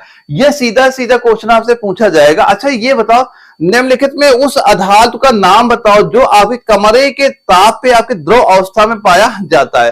तो आप ब्रोमीन का नाम याद रखिएगा। और वहीं पे कभी अगर आपसे ये पूछा जाए कि उस धातु का नाम हमें बताओ जो कमरे के तापमान पे आपके द्रव अवस्था में पाया जाता है, तब आपको पारा का नाम वहां पे लेना। अधातु पूछेगा द्रव अवस्था है ब्रोमीन, धातु पूछे द्रव अवस्था हो तो पारा। ये इसमें कंफ्यूज ना होना, पेपर क्वेश्चन यहां पूछे जाते हैं। इसके बाद दोस्तों यहां पे क्वेश्चन ये पूछा गया, गोलीय दर्पण की परावर्तक सतह का केंद्र बिंदु क्या कहलाता है। गोलीय दर्पण के आपको जो परावर्तक सतह का केंद्र बिंदु क्या कहलाता है, ये हम सभी को पता है क्या कहलाता है, वो आपका ध्रुव कहलाएगा। ऑप्शन बी आपका बिल्कुल राइट आंसर यहां पे आपका हो जाता है। इसके बाद दोस्तों यहां से हमारे जो मैथ्स के क्वेश्चन आपके स्टार्ट हो जाते हैं। सवाल में क्या आपसे पूछा गया, ध्यान से देखिए, इसमें दिया जा रहा है कि 30 और 50 के बीच के सभी अभाज्य संख्याओं का योग बताओ। तो सबसे पहले आपको ये चीज पता होनी चाहिए अभाज्य संख्या होती क्या है। तो अभाज्य संख्या वो संख्याएं होती जो संख्या किसी से भी नहीं करती, यानी जो केवल एक और स्वयं से करती है, वो संख्या आपकी अभाज्य संख्याएं कहलाती है। दोस्तों यहाँ पे अगर हम बात करें, पहले ये बताओ जो आप एक संख्या मान लो 30 होगी, देखो यहाँ पे अगर लिखा है 30 लिखा है, अब हमें बताना है 30 और 50, 30 और 50 के बीच में कितनी अभाज्य संख्याएं आपकी होंगी। तो पहली अभाज्य संख्या क्या हो जाएगी, आप बताओगे 31, दूसरी क्या आएगी 37 हो जाएगी, तीसरी क्या होगी हमारी 41 हो गई, एक आपकी आ गई 47 आपकी हो जाएगी। यानी कि ये चार संख्याएं आपकी वो संख्याएं हैं जो 30 और 50 के बीच में आती है, और ये आपकी अभाज्य संख्याएं हैं। तो अगर हम इनका योग, हमसे क्या पूछा जा रहा है, अब ये बताओ इनका योग यहाँ पे कितना होगा। तो सीधा सीधा जब इन संख्याओं का आप योग निकालोगे तो ये कितना हो जाएगा, आप यहाँ पे योग करेंगे, ये आपका 199, कितना योग आ गया 199 आपका इसका योग यहाँ पे हो जाएगा। तो सीधा सीधा आप क्या कह दोगे, हम कहेंगे ऑप्शन सी आपका राइट आंसर इस क्वेश्चन का यहाँ पे हो जाता है। दोस्तों एक बार इसका स्क्रीनशॉट ले लीजिएगा, बाद में इसकी प्रैक्टिस जरूर करना, क्योंकि ये सारे आपके इंपॉर्टेंट क्वेश्चन यहाँ पे आपके हो जाते हैं। अभी सवाल में क्या आपसे पूछ रहा है, अच्छा ये हमें बताओ 108 और 198 का महत्तम समापवर्तक आपका यहाँ पे क्या होता है। दोस्तों जो आपका HCF होता है ये आप कई तरह से निकाल सकते हैं, लेकिन जो सबसे इजी तरीका होता है एक ये आपका होता है, जहां से हम लोग ऑप्शन से निकालते हैं कि आंसर क्या आपका हो सकता है।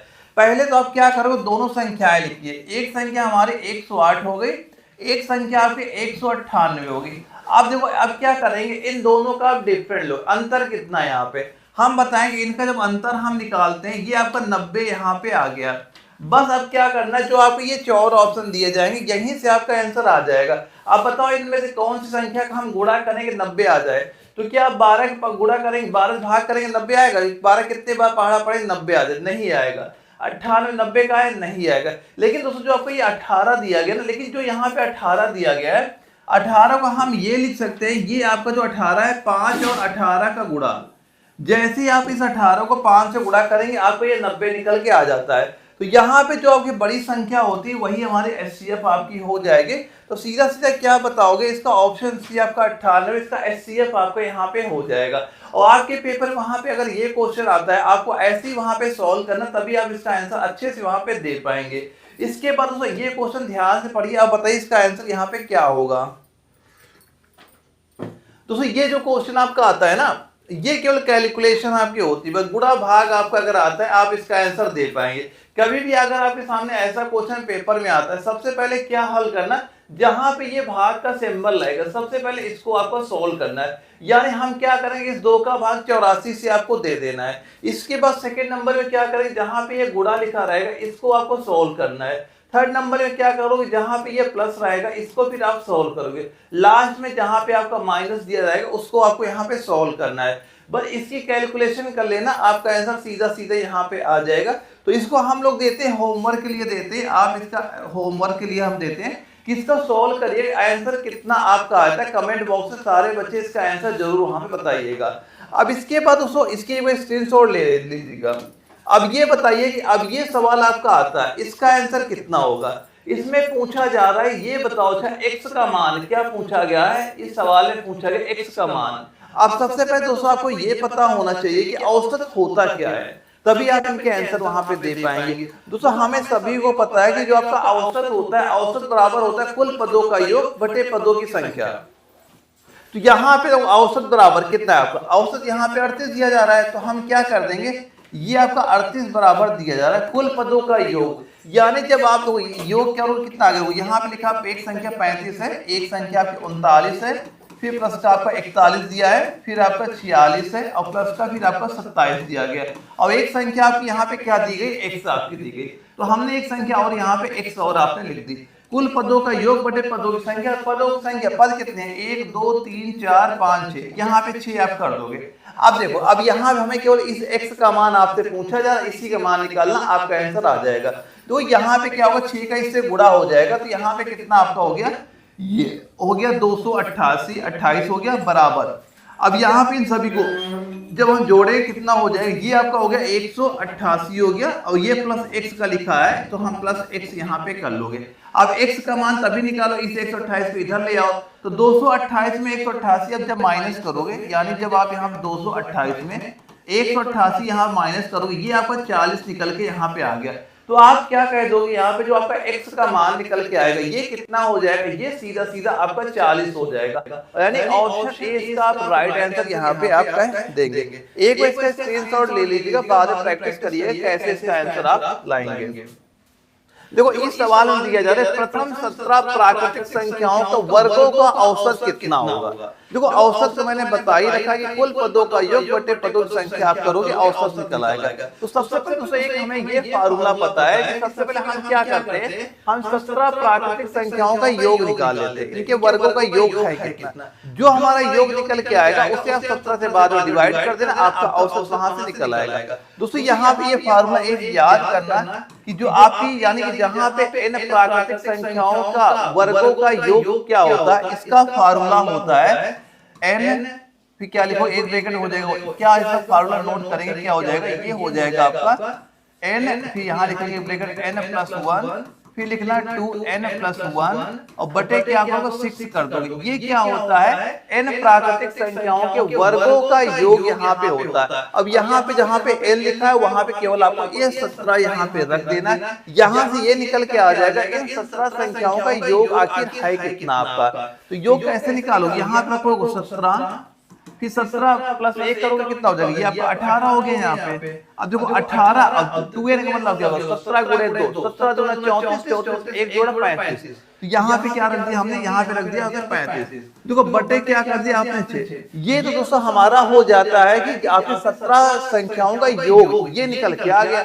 अब औसत के लिए क्या करते हैं, औसत बराबर पदों का योग बटे पदों की संख्या। ये जब योग हमारा आ गया है तो यहीं पे अगर हम औसत हमसे पूछा जाता, अब बताओ औसत क्या हो जाएगा आपका। तो औसत क्या कहूँ, ये तो योग हो गया, अब इसी योग को आपको 17 से डिवाइड कर देना है, क्योंकि संख्या कितनी हमारी 17 संख्या है, इसलिए जब हम 17 से डिवाइड आप कर दोगे। अब इसको सॉल्व करिए, आपका आंसर यहाँ पे आ जाएगा। इसे काटा 36 आपका 18 हो गया, 17 17 सीधे कट गया।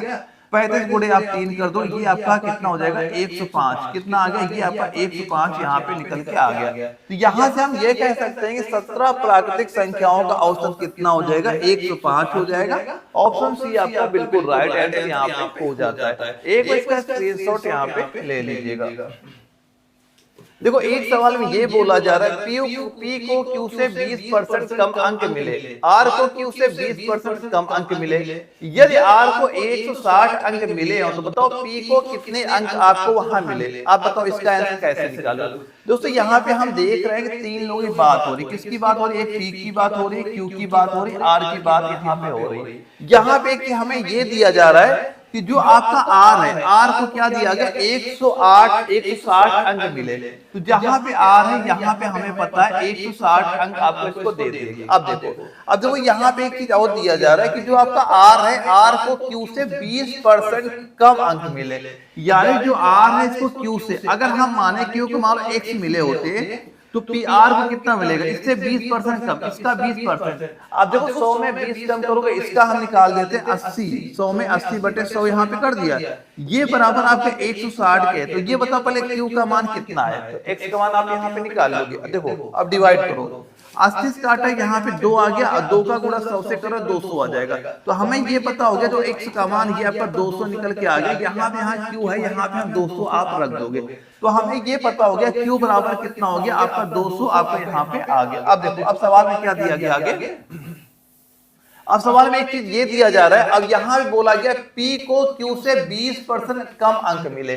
जो पी है क्यू से 20% कम मिले, यानी अगर क्यू को 200 मिला है, अब इससे 20% कम, तो इसका 20% कम करोगे 80/100 कर दोगे। यहाँ पे 2 जीरो हमें सीधा सीधा कट गए, 80 गुणे 2 किया कितना आ गया, ये आपका 160 यहाँ पे निकल के आ गया।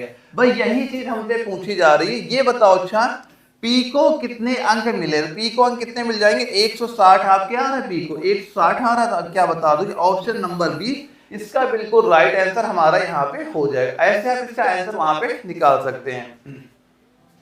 अब ये बताओ एक सवाल ये पूछा जा रहा है कि 24,000 में एक कैमरा बेचने पर ऋतु को 20% का लाभ अर्जित करता है। यदि वह 25% का लाभ अर्जित करना चाहती हो तो उस कैमरे का किस मूल्य पर बेचना चाहिए। देखो यहाँ पे सीधा सीधा बोला गया कि जो 24,000 जब उसने बेचा उसे यहाँ प्रॉफिट हुआ कितना 20% का। तो हम यहाँ पे एक बात ये बोल सकते हैं कि आपको यहाँ पे दिया जा रहा है 120 बराबर ये दिया गया, हमें 24,000 के बराबर दिया जा रहा है। अब ये बताओ अच्छा जब हमें 25% का लाभ यहाँ पे लेना होगा तब आप कितने के बेचोगे 125 का। अब अगर ये 120 बराबर 24,000 के है, एक बराबर क्या हो जाएगा आप बताओगे, यहाँ पे लिख दिया हमने 24,000 बटे आपने कर दिया 120, एक बराबर हो गया। अब वहीं पे जो हम 125 बराबर क्या, क्योंकि हमें 25% का प्रॉफिट यहाँ पे लेना है तो 125 बराबर क्या हो जाएगा, तो आप यहाँ पे क्या कर दोगे सीधा सीधा, यहाँ पे जब हमसे 125 बराबर पूछा जाएगा तो आप इसे 125 से आप यहाँ पे सीधा सीधा गुणा आप कर दीजिएगा। देखो ये 0 से 0 हमने काटा, 12 से काट रहा है, 12 दूना 24 वो ये 2 जीरो और लग गए। 200 गुणे 125 करो, ये कितना हो जाएगा 25,000 निकल के आ जाएगा। क्या निकल के आ गया 25,000 हमारा निकल के आ गया। तो आप आंसर क्या बता दोगे इसका कि जो ऑप्शन नंबर बी हमारा दिया गया ये इस क्वेश्चन का बिल्कुल राइट आंसर हमारा आ जाता है। बिल्कुल नॉर्मल सवाल आते हैं मैथ के, बस थोड़ी कैलकुलेशन आपको वहां पे आनी चाहिए, बड़ी आसानी से सारे सवाल आप वहां पे दे सकते हैं। अगला सवाल ध्यान से पढ़िएगा यहाँ पे। देखो इस सवाल में क्या आपसे दिया जा रहा है कि 200 से लेकर 350 तक की कीमतों पर खरीदी गई पुस्तकों को हम जब 300 से लेकर 450 तक की कीमत पर बेचा जा रहा है, तो ये बताओ अच्छा 8 पुस्तकों बेचने पर अधिकतम संभावित आपका प्रॉफिट क्या हो। देखो आप ये सभी को पता है कि हमें ज्यादा लाभ कब होगा कि हम सबसे कम रुपए में कोई सामान खरीदे और उसी जो सबसे कम रुपए में खरीदा जब उसे हम सबसे ज्यादा रुपए में आप वहां बेच दोगे तभी आपको सबसे ज्यादा प्रॉफिट वहां पे होगा। तो ये हम मान चलते हैं जो आपका सीपी है यानी कास्ट प्राइस क्रैमल, जिस रेट में हम कोई वस्तु खरीदते हैं, यहाँ पे लिखा हमने सेलिंग प्राइस जिसमें हम कोई वस्तु बेचते हैं। अगर किसी चीज की कीमत 200 लेके 350 है तो अगर हम क्या करेंगे सबसे कम रुपए में खरीदेंगे, तो हमने लिखा कि हम 200 रुपए में कोई सामान खरीद लिया। अब इसके बाद बोला जा रहा है 300 लेके 450 की कीमत बेचा जा रहा है, तो हम वही जो हमें सबसे ज्यादा मुनाफा ही लेना है तो हम बेचें कितना 450 450 में आप बेच दोगे। अब ये बताओ कोई अगर एक वस्तु को एक पुस्तक को आप 200 को खरीदा और उसे 450 को बेचा तो यहाँ पे कितना प्रॉफिट हुआ? आप कहोगे हमें 250 रुपए का प्रॉफिट हुआ एक पुस्तक में, और हमें बेचती कितनी 8 पुस्तकें हैं, तो एक में 250 से 8 के लिए क्या करो 8 से गुणा कर दो, कितना निकल के आ जाएगा? ये निकल के आ जाएगा आपका 2000 रुपए निकल के आ जाएगा। तो आप क्या कह सकते हैं कि अगर हम 8 पुस्तकें वहां बेचेंगे तो हमें 2000 रुपए का प्रॉफिट होगा। ऑप्शन नंबर ए आपका राइट आंसर यहाँ पे हो जाता है। अब दोस्तों इसके बाद एक सवाल और आता है, इसमें ये पूछ रहा है कि एक कंप्यूटर का अंकित मूल्य 25,000 और छूट परसेंट आपका 15% है, यदि कंप्यूटर का विक्रय मूल्य आपका दिया जा रहा है 12,750 रुपए है, तो अतिरिक्त छूट परसेंट बताओ क्या दूसरा डिस्काउंट वहां पे दिया गया? देखो हम कैसे लिख सकते हैं, देखो अगर कोई सामान आपकी 25,000 की थी, अगर कोई सामान हमारी क्या थी 25,000 की सामान, ठीक है, अब एक डिस्काउंट हमारा 15% है, कितने बेचोगे? 100 में 15% छूट दे दी, तो आपने कहा हम उसे बेच दिया 85/100 का, हम वहां पे बेच दिया, लेकिन दूसरा डिस्काउंट हमें नहीं दिया गया, तो इसे हमने 100 में माइनस किया, तो दूसरा डिस्काउंट हम मानते हैं दूसरा डिस्काउंट हमारा 1% है, तो आप यहाँ पे क्या लिख सकते हो 100 माइनस का x लिख दो और बटे क्या कर दो यहाँ पे 100। जब ये दोनों डिस्काउंट वहां पे लग गए थे, जिसका विक्रय मूल्य कितना निकल के आ रहा है 12,750, तो ये निकल के आया 12,750, ये आपका निकल के आया है। तो यहाँ बस हमें क्या करना, इस x का मान आपको निकाल देना, जो भी मान आएगा वही आपका दूसरा डिस्काउंट वहां पे आ जाएगा। अब इसे सोल्व करिए कितना आपका आएगा, देखो इसे आप सोल्व करें कितना आपका होगा, ये 2 जीरो हमने सीधे सीधे काट दिया, 1 जीरो हमने ये जीरो आपने ये भी काट दिया। अब यहां से काटा आपने 5 काटा, 5 गुना 10 होगा, 5 काट गया आपका 25 हो गया। इसके बाद 5 हमने उससे डिवाइड कर दिया, 2 से आपने गुणा वहां पे कर दिया, 100 माइनस उधर कर दिया, इधर 85 ये आ जाएगा आपको, यहाँ पे आएगा 60 बराबर 100 माइनस 1, 60 बराबर 100 माइनस x आएगा, सॉल्व करोगे। अब देखो यहाँ पे जब इस x को आप इधर ले आओ और 60 को इधर ले जाओ, x किस में आ गया प्लस में आपका हो गया, इधर क्या हो गया 100 माइनस का 60 आ गया, इसे सॉल्व करो कितना निकल के आ गया 40% निकल के आ गया, कितना निकल के आ गया 40%। तो हम ये कह सकते हैं जो आपका दूसरा डिस्काउंट होगा x वाला, ये कितना है 40% है। तो आपने कहा ऑप्शन सी इसका बिल्कुल राइट आंसर इस क्वेश्चन का हमारा हो जाता है। एक बार इसका स्क्रीनशॉट लीजिए कैसे ये सॉल्व यहाँ पे हुआ है। देखो अब एक सवाल ये आता है जो आपका साधारण ब्याज का होता है, यहाँ पे ये बोला जा रहा है किसी धनराशि पर 10 वर्षों के लिए प्राप्त साधारण ब्याज उस धनराशि का 2/5 है, तो वार्षिक ब्याज की दर बताओ कितनी यहाँ पे हो जाएगी। दोस्तों हमें ये पता है जो आपका सिंपल इंटरेस्ट होता है, साधारण ब्याज होता है, ये बराबर हमारा होता है मूलधन गुणे आपका दर गुणे आपका समय और बटे आपका ये 100 यहाँ पे होता है। अब यहाँ पे हमसे दर पूछी जा रही है, इस आर का मान आपसे पूछा जा रहा है। देखो सवाल में क्या दिया गया, जो आपके धनराशि जो आपका साधारण ब्याज है उसकी धनराशि का 2/5, यानी जो आपका 2/5 है, इसका मतलब क्या हुआ? देखो जो अगर आपका मूलधन 5 रुपए, अगर आपका मूलधन 5 रुपए है तो इसमें जो हमें ब्याज मिल रहा है, जो आपका सिंपल इंटरेस्ट मिल रहा है, ये आपका 2 रुपए मिल रहा है। बस सारे मान यहाँ पे आपको रख देने, तो यहाँ पे एसआई लिखा, सिंपल इंटरेस्ट लिखा, वहां पे आप रख दोगे 2, तो यहाँ पे रखा हमने 2 लिख दिया, बराबर मूलधन कितना आपका 5 हो गया, दर हमसे पूछी जा रही और समय कितना दिया गया आपका 10 वर्ष यहाँ पे लिखा गया है, यहाँ पे 10 कर दिया, बटे आपने क्या किया, बटे यहाँ पे आपने 100 कर दिया। अब देखो अब ये देखो ये 10 से 1 0 0 आपने काट दिया, 5 से इसे काटा, 5 दूना 10 हो गया, आर बराबर क्या हो जाए 2 गुणे 2 कर दोगे, तो ये हमारा आर बराबर हो गया आपका 4% यहाँ पे हो गया। तो आपने क्या कह दिया, जो आपकी आर है दर है कितनी हो गई 4%, अब आपके निकल के आ जाएगी। तो यहाँ पे हम ये कह सकते हैं हमारा आंसर आपका ऑप्शन नंबर डी आपका बिल्कुल राइट आंसर इस क्वेश्चन का हो जाता है।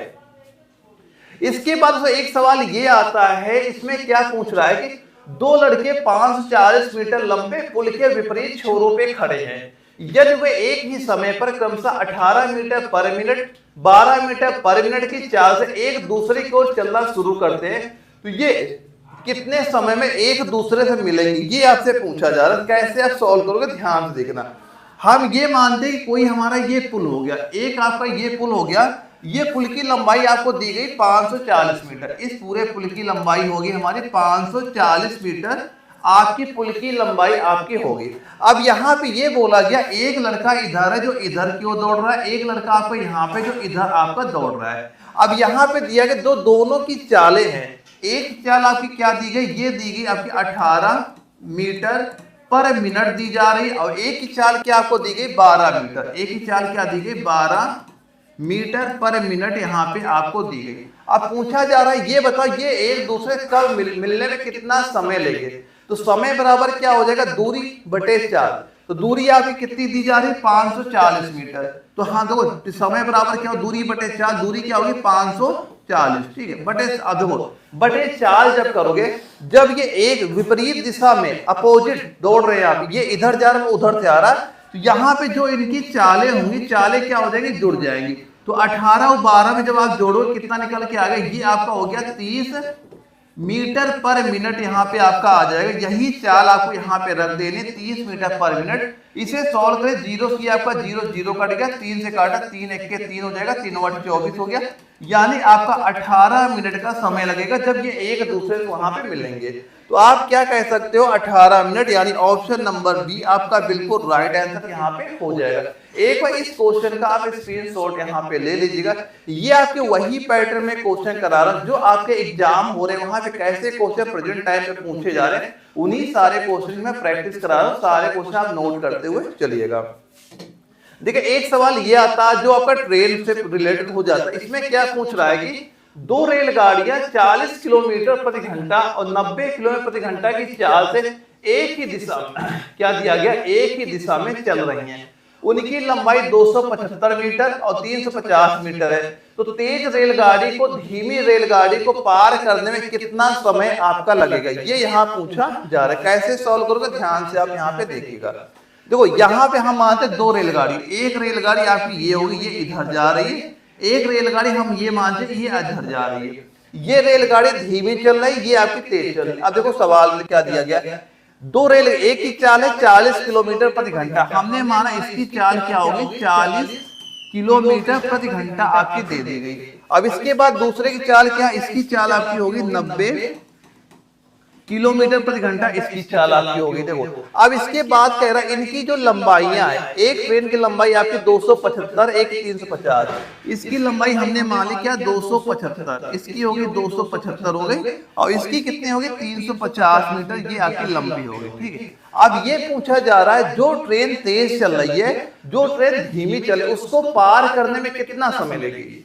अब यहाँ पे समय बराबर वही हो जाएगा दूरी बटे 4, तो टोटल दूरी क्या हो जाएगी, इस ट्रेन की लंबाई, तो इस ट्रेन की लंबाई और ये हमारी टोटल दूरी हो जाएगी।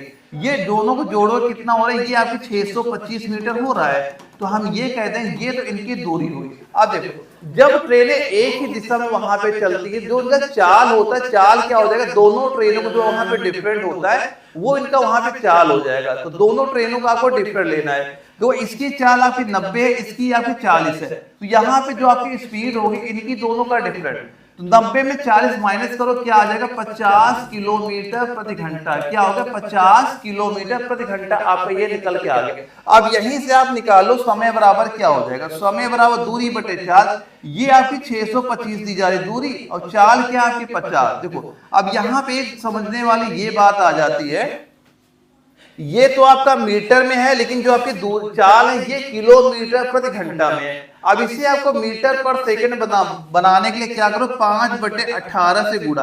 अब 18 नीचे आएगा, ये पलट के ऊपर जो आएगा, यहाँ पे हमने क्या कर दिया, यहाँ पे देना, यहाँ पे 18 आप लिख दो। अब इसे गुणा कर लीजिए, आपका आंसर यहाँ पे निकल के आ जाएगा। इसे जब काटेंगे 5 से इसे काटे कितने 5 के 5 जाएगा, 1 या 5 दूना 10, 5 25 हो गया। अब इसके बाद फिर मान लो 5 से काटेंगे, ये कितना आपका जाएगा, मान लो 5 से काटा 5 के यहाँ 10 हो जाएगा, 5 काटा 5 दूना 10, 5 25 आपका, 5 काटा 5 दूना 10 हुआ, ये आपका 5 25, 2 से काटा 2 9 18 हुआ, 9 5 गुणे 9 का 45 आ गया। यानी हम ये कह सकते हैं कितना समय लगेगा आपका 45 सेकंड का टाइम यहाँ पे लगेगा। तो ऑप्शन नंबर आपका जो सी यहाँ पे दिया गया ये आपका बिल्कुल राइट आंसर यहाँ पे ये हो जाता है। इसके बाद दोस्तों इसका एक बार स्क्रीनशॉट लेना, यहाँ पे हर क्वेश्चन में वही करा जो आपके पेपर पूछे जा रहे हैं।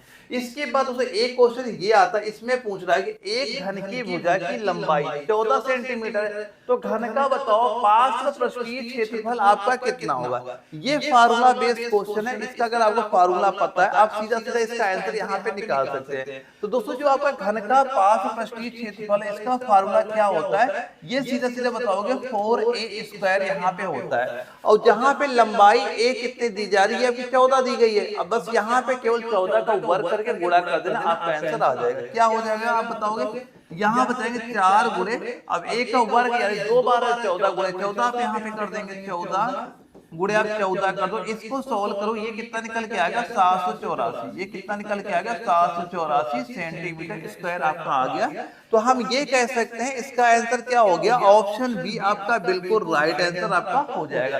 तो सीधे सीधे इसका आंसर है, बिल्कुल इजी सवाल है, आप यहाँ से निकाल सकते हैं। अब ये बताइए जो एक सवाल में ये पूछा गया, एक गोले की त्रिज्या आपको दी गई 6 सेंटीमीटर, इसके बाद पूछ दिया गया इस गोले के पृष्ठीय क्षेत्रफल का संख्यात्मक मान जो आपका आएगा आयतन के संख्यात्मक मान का कितना परसेंटेज है। तो पहले दोनों के संख्यात्मक मान आप यहाँ पे निकाल लीजिए। तो हमें दिया क्या जा रहा है, जो आपकी त्रिज्या है, त्रिज्या दी गई आपको 6 सेंटीमीटर दिया जा रहा है। अब पहले तो ये बताओ जो आप गोला होता है, गोला का पृष्ठीय क्षेत्रफल होता क्या है, तो आप क्या बता दोगे, जो आपका ये गोला होता है इसका पृष्ठीय क्षेत्रफल आप क्या बताओगे, ये आपका होता है 4 पाई r स्क्वायर यहाँ पे होता है। अब यहाँ पे r का मान क्या दिया गया, 6 दिया गया, तो यहाँ पे हम ये लिख सकते हैं ये आपका हो जाएगा 4 पाई और यहाँ पे हो जाएगा 6 का आपका होल स्क्वायर आपका हो गया। अब इसके बाद दोस्तों यहाँ पे क्या दिया गया, इसके आयतन का। अब ये मतलब जो आपका गोला होता है, अब ये बताओ जो आपका गोला होता है, गोले का पहले बताओ आयतन का फार्मूला क्या हो जाएगा, तो आप कहोगे 4/3 पाई r की घात 3 हमारा ये होता है। अब यहाँ पे देखो ये जो आपका r है, r का मान क्या है 6, लेकिन हम देखो r का ये भी तो लिख सकते हैं r गुणे r स्क्वायर भी तो आप यहाँ पे कर सकते हो, यही हम यहाँ पे फॉलो करेंगे। देखो यहाँ पे दिया गया आपका 4, यहाँ पे क्या दिया जा रहा है, आपको दिया गया 4/3 इंटू पाई, देखो r की घात 3 लिखा, इसे हम क्या लिख सकते हैं, इसे आप ये लिख सकते हो, जहाँ एक r है, एक r का आपने यहाँ पे 6 लिख दिया और यहाँ पे क्या कर दिया हमने 6 का वर्ग कर दिया, क्योंकि इस अभी मैं बता रहा हूँ क्यों मैं ऐसे यहाँ पे कर रहा हूँ। अब देखो इस 3 से आप ये 3 काटोगे, 3 दूना 6 आपका हो गया। अब देखो 4 गुणे 2 किया, ये कितना हो गया 8 पाई और इधर क्या लिखा है 6 का होल स्क्वायर। देखो यहाँ पे ये आपका आ रहा है 4 पाई 6 का होल स्क्वायर, यहाँ पे क्या हो रहा है 8 पाई 6 का होल स्क्वायर। यहाँ पे हम ये चीज देख रहे हैं, ये चीज आपके दोनों के इक्वल है, ये बराबर है। तो हम क्या करते हैं, इधर का 8 ले लो, इधर का 4 ले लो, हम केवल इनका संख्यात्मक मान वहां पे ले लेते। अब देखो अब हमसे पूछा जा रहा है उसका प्रतिशत बता दो क्या आपका होगा, तो प्रतिशत कितना आपका हो जाएगा, इसका पहले क्या लिखा 4 लिया, 4 आपने यहाँ पे ऊपर लिख दिया, यहाँ पे हमने 8 इसका लिया, 8 आपने नीचे लिखा, परसेंटेज क्या गुणा 100 कर दो, इसे आप सॉल्व करो, कितना निकल के आ गया, ये 50% आपका निकल के आ गया। कितना निकल के आ गया 50% निकल के आ गया। तो हम सीधा सीधा क्या करेंगे, संख्यात्मक मान आपका ऑप्शन ए 50% हो जाएगा। एक बार इसका स्क्रीनशॉट ले लेना, बाद में प्रैक्टिस करिए कैसे इसका आंसर यहाँ पे आ जाएगा। अब देखिए एक सवाल ये भी आपका ट्रेन और दूरी का आता है, बिल्कुल इजी सवाल है, अभी मैंने इसका एक क्वेश्चन करा भी चुका हूँ आपको। वहां पे देखो क्या दिया गया है कि 140 मीटर और 160 मीटर लंबी दो ट्रेनें समांतर लाइनों पर एक 40 किलोमीटर प्रति घंटा की चाल से और दूसरी 50 किलोमीटर प्रति घंटा की चाल से एक दूसरे की ओर दौड़ रही है। तो जिस क्षण में दोनों ट्रेनें आपस में मिलेंगी उसके कितने समय बाद वो एक दूसरे को पार वहां पे कर लेंगे। तो क्या दिया गया, यानी एक ट्रेन मान लो इधर जा रही है और एक ट्रेन मान लो इधर से इधर आ रही है। अब ये बोला गया जब ये दोनों ट्रेनें इस पॉइंट पे मिलती है तो एक दूसरे मिलने के बाद एक दूसरे पार करने में कितना टाइम लेंगे। देखो यहाँ पे क्या दिया, इनकी जो लंबाई है, एक की लंबाई आपने माना क्या दी गई 140 मीटर दी जा रही है, एक लंबाई दी गई आपकी 160 मीटर यहाँ पे दी गई है। अब एक की चाल क्या है 40, एक की 50 है, एक की चाल आपने लिखा 40 किलोमीटर प्रति घंटा दी जा रही, एक की दी गई 50 किलोमीटर प्रति घंटा एक की चाल दी जा रही है। अब ये बोला गया जब ये इस पॉइंट पे यहाँ मिलते हैं तो एक दूसरे को पार करने में कितना टाइम यहाँ पे ले लेंगे। सबसे पहले ये बताओ समय बराबर हो तो दूरी बटे 4, तो दूरी क्या दी गई यहाँ पे, देखो दूरी क्या हो जाएगी यार, इन दोनों को जोड़ोगे दूरी कितनी निकल के आ जाएगी, जब जोड़ोगे ये होगी 300 मीटर, 300 मीटर। अब देखो चाल कितनी हो जाएगी, जब दोनों ट्रेनें आपकी एक ही दिशा यानी कि एक दूसरे अपोजिट चल रही है तो इनकी चाल हो जाती जुड़ जाती, तो 40-50 क्या हो जाएगी, ये आपकी हो गई 90 किलोमीटर प्रति घंटा, ये चाल यहाँ पे हो गई। तो समय बराबर क्या होता है, दूरी बटे चाल, दूरी यहाँ पे क्या दी गई, ये हो जाएगा आपका 300 मीटर और बटे चाल क्या फिर 90। देखो ये तो आपका दिया गया मीटर में, ये दिया गया है किलोमीटर प्रति घंटा, तो किलोमीटर प्रति घंटा को हम किसमें बदल देंगे, मीटर पर सेकंड में। तो क्या करो 5/18 से गुणा करो, ये 18 नीचे आएगा, हमने लिख दिया ऊपर। अब इसे सीधा सॉल्व करो, ये कितना निकल के आ जाएगा, ये आ जाएगा आपका 12 सेकंड, कितना आ जाएगा 12 सेकंड। इसे आप सॉल्व करोगे काटोगे कितना आएगा 12 सेकंड आ जाएगा, तो आप क्या कहोगे, सीधा सीधा ऑप्शन सी इसका राइट आंसर यहाँ पे हो जाएगा। इसके बाद दोस्तों जो आपका एक अगला सवाल आता है, देखो इसमें क्या दिया गया विकल्पों में से किन दो चिन्हों को आपस में बदलने पर निम्नलिखित समीकरणों को सही आपका होगा। तो वो यहाँ पे ये प्लस नहीं है, यहाँ पे आपका भाग है, यहाँ पे भाग ही कर लेना, ये आपका प्लस ना आगे, ये क्या लिखा भाग लिखा हुआ है, यहाँ पे आप क्या कर लोगे, जो आपको यहाँ प्लस ना होगी, ये आपका भाग यहाँ पे दिया जाता है, ठीक सवाल, क्योंकि जब आपका आगरा यारों में आया था यहाँ पे आपका भाग का चिन्ह वहां पे लगा था। अब देखो यहाँ पे आपको एग्जाम में जब भी क्वेश्चन आपका आता है, इसका मतलब ये होता है कि जो आपके 4 ऑप्शन यहाँ पे दिए जा रहे हैं, कौन से तो हम चिन्ह वहां पे चेंज करें कि हमारा आंसर आ जाए। तो कभी भी आपके पेपर ऐसा क्वेश्चन पूछा जाए तो जो आपके बीच वाले ऑप्शन होंगे उन्हीं को आपको वहां पे चेक करना है, लोग कैसे सॉल्व करोगे। अब यहाँ पे क्या लिखा है, पहले सवाल क्या लिखा आपका 29, ठीक है, अब जहां प्लस है वहां माइनस कर दो, यहाँ पे क्या करोगे माइनस करोगे, फिर क्या लिखा 12 यहाँ पे लिखा है, फिर वो यहाँ माइनस लिखा, इससे आप क्या कर दोगे प्लस कर दोगे, फिर क्या लिखा आपका 4 लिखा है, 4 के बाद क्या लिखा आपका गुणा क्या है 40 लिखा है, गुणे आपका 40 लिखा है, देखो यहाँ लिखा है भाग, ये प्लस नहीं है डिफरेंट हो गया, यहाँ भाग लिखा है, तो 40 भागे आपका यहाँ 5 लिखा है। अब क्या इसे सॉल्व करोगे, क्या आपका 49 आ रहा है, अगर इसका आंसर 49 आ गया तो आपका आंसर सही है। देखो ऐसे क्वेश्चन जब भी आते हैं सबसे पहले हम लोग क्या करते हैं, आपका भाग होता है पहले भाग सॉल्व करोगे, फिर गुणा करोगे, फिर जोड़ करोगे, फिर आप माइनस करोगे। तो यहाँ पे क्या होगा 5 है, 5 का भाग 40 हो कितना आ गया, ये 8 आ जाएगा। तो यहाँ पे क्या लिख देंगे, यहाँ 29 माइनस का 12 प्लस का 4 गुणे, यहाँ 5 से भाग करो कितना आ गया आपका 8 हो गया। अब देखो अब क्या करना है आपको, इसके बाद गुणा हम लोग सॉल्व करोगे, तो ये बताओ 8 गुणे 4 गुणे 8 जो कितना हो गया 32 हो गया। यहाँ पे क्या लिखा, यहाँ प्लस है, यहाँ लिखा 12, यहाँ लिखा आपका 29। अब देखो क्या हो गया, अब यहाँ पे आपका 29 का प्लस का है, प्लस का 32 है, तो प्लस वाले पहले जोड़ो, जब हम 32 में आपने 29 जोड़े यहाँ पे कितना हो गया, ये 9 2 11, एक हासिल है 1 3 3 6 61 हो गया।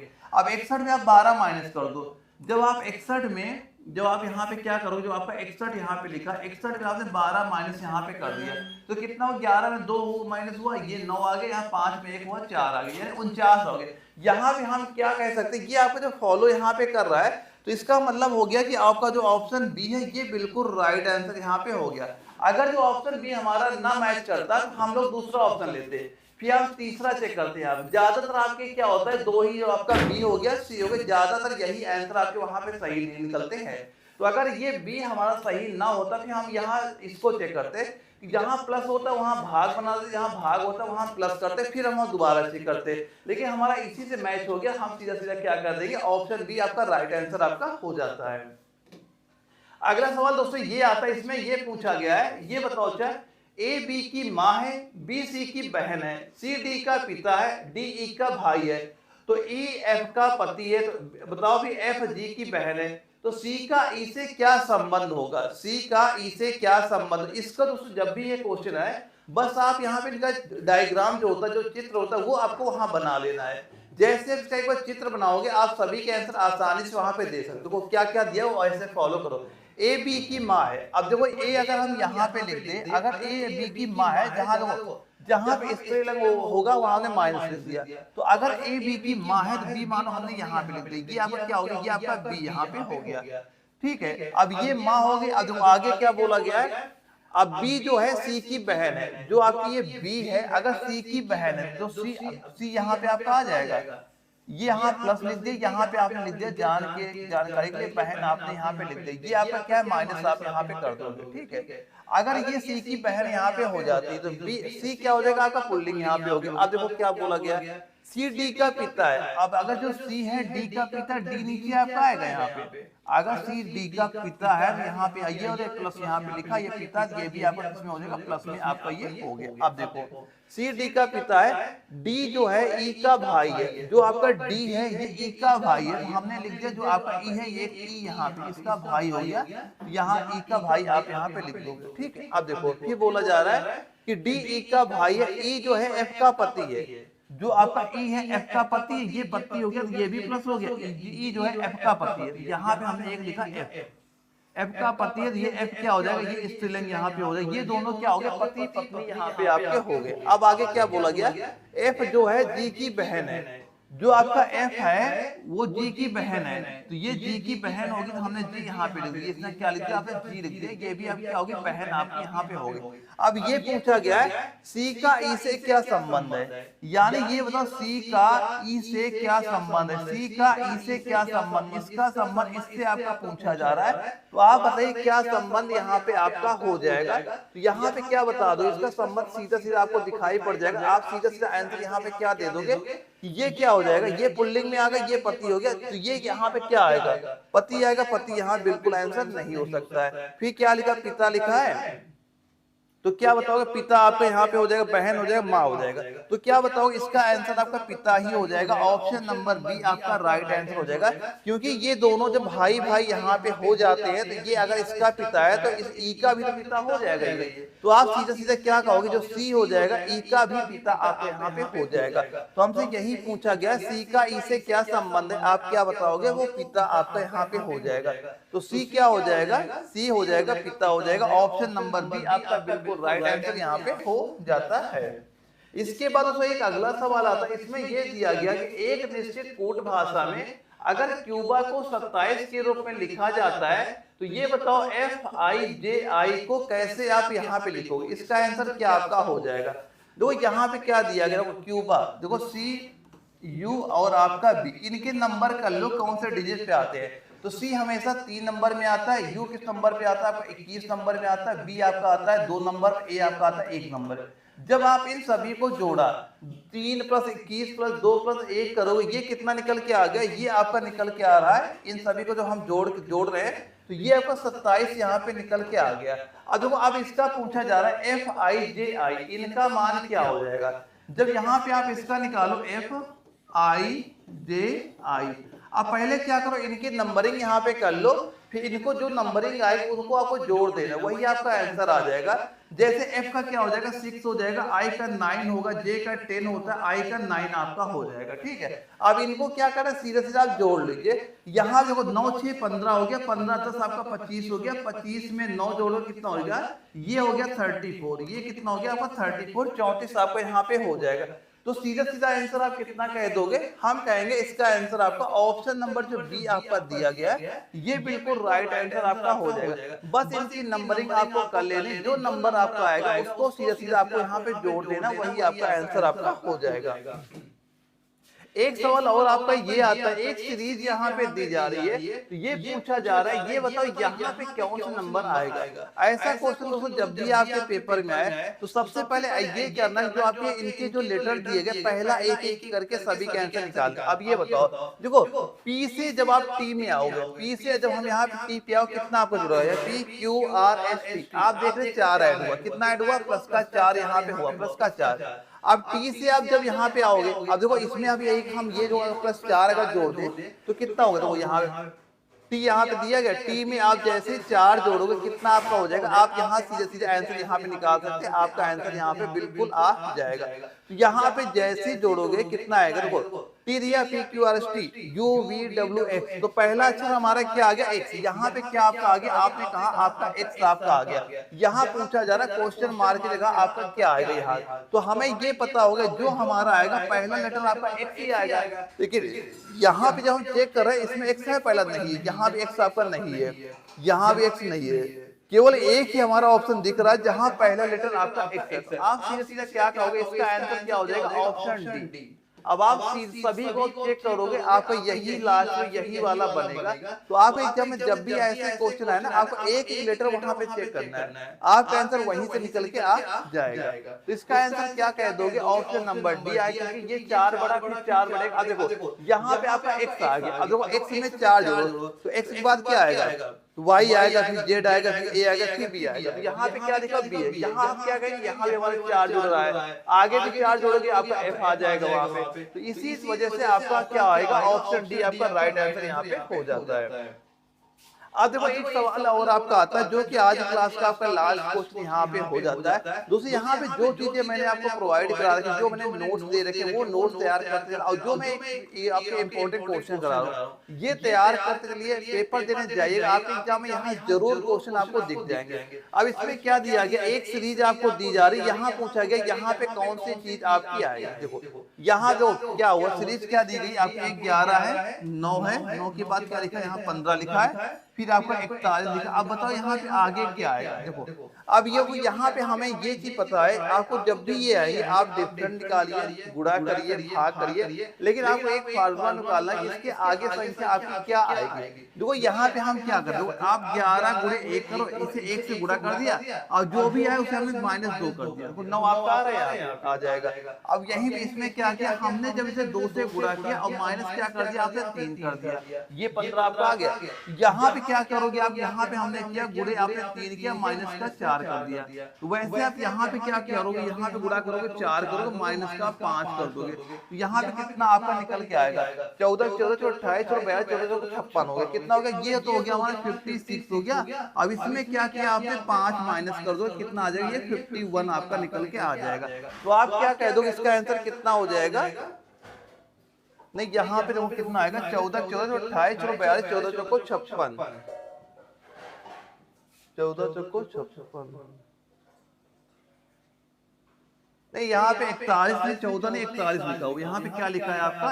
41। तो यहाँ पे जो आपकी 41 संख्या दी जा रही है, अब 41 में क्या करना? आपको इसे 4 से गुणा करना, माइनस का 5 आपको करना है। तो इसे 4 से गुणा करें, कितना आ जाएगा? देखो 4 के 4 हुआ, 4 चौक 16, 164 आपका हो गया। अब 164 में आपको 5 माइनस करने हैं। अब इसमें जब आप 5 का माइनस करो, ये कितना निकल के आ जाएगा? ये हमारा हो जाएगा 159। कितना हो जाएगा? 159 आपका हो जाएगा। तो आप क्या कहोगे? सीधा सीधा जो आपका ऑप्शन नंबर बी आपका दिया गया है, ये हमारा राइट आंसर आपका यहाँ पे हो जाता है। दोस्तों इस तरह जो मैंने क्वेश्चन कराए, जितने मैं प्रैक्टिस टेस्ट करा रहा हूँ, अगर आप एग्जाम तक ये सारे प्रैक्टिस टेस्ट करते हुए वहां पे चलते हो, तो जब भी आपका पेपर वहां पे लगेगा, इसके बाहर क्वेश्चन आपका नहीं जाएगा। तो ओके दोस्तों, ये सारे क्वेश्चन प्रैक्टिस करिएगा। हम लोग मिलेंगे कल एक अगली प्रैक्टिस में, तब तक के लिए जय हिंद। और इसके बाद दोस्तों जो आपका एक अगला सवाल आता है, इसमें क्या दिया? एक सीरीज आपकी दी जा रही है, अब पूछा जा रहा है इसके आगे लेटर आपको यहाँ पे क्या होगा। सीरीज क्या दोस्तों दी गई? एक संख्या आपकी क्या दिया है? यहाँ पे 11 लिखा है, 11 के बाद फिर आपका 9 लिखा है, 9 के बाद आपका 15 लिखा है, 15 के बाद आपको यहाँ पे 41 क्या लिखा है? यहाँ पे 41 लिखा हुआ, क्या लिखा है? 41 लिखा। अब ये पूछा गया यहाँ पे क्या है? जो सीरीज में यही होता है कि आपको एक ऐसा तरीका निकालना है कि ये आगे उस संख्या में कौन सा रूल वहाँ फॉलो हो रहा है। तो हमें ये ध्यान देखो, यहाँ लिखा अगर इसको हम 1 से गुणा करते -2 कर दिया, आपका 9 मिल रहा है यहाँ पे। इसके बाद यहाँ पे अगर करें हम क्या क्या? 2 से गुणा कर दो, -3 करते 15 आपका निकल रहा है। देखो 9 2 18, 18 3 माइनस के 15 आपका आ गया। वैसे ही आप यहाँ पे आ जाओ, गुणे आप 3 करो, यहाँ माइनस का 4 कर दिया, ठीक, ये आपका 41 हो गया। अब यहाँ पे क्या करो? आप गुणे 4 कर दो, माइनस का आप यहाँ पे 5 कर दीजिए, कितना आएगा? 4 गुणे यहाँ किया कितना? ये आपका 4 हो गया, 4 चौक 16, कितना? 164 हो गया। अब यहाँ माइनस जब यहाँ 5 कर दो, कितना आपको निकल के आ गया? ये हो गया 159। क्या हो गया? 159। तो आप क्या कहोगे? जो आपकी अगली संख्या यहाँ पे आएगी, यहाँ पे आपका 159 आ जाएगा, क्या आ जाएगा? 159 आपका आ जाएगा। तो क्या बताएंगे? ऑप्शन नंबर बी आपका बिल्कुल राइट आंसर यहाँ पे आपका हो जाता है। तो दोस्तों हम लोग मिलेंगे कल एक अगले प्रैक्टिस, तब तक जय हिंद।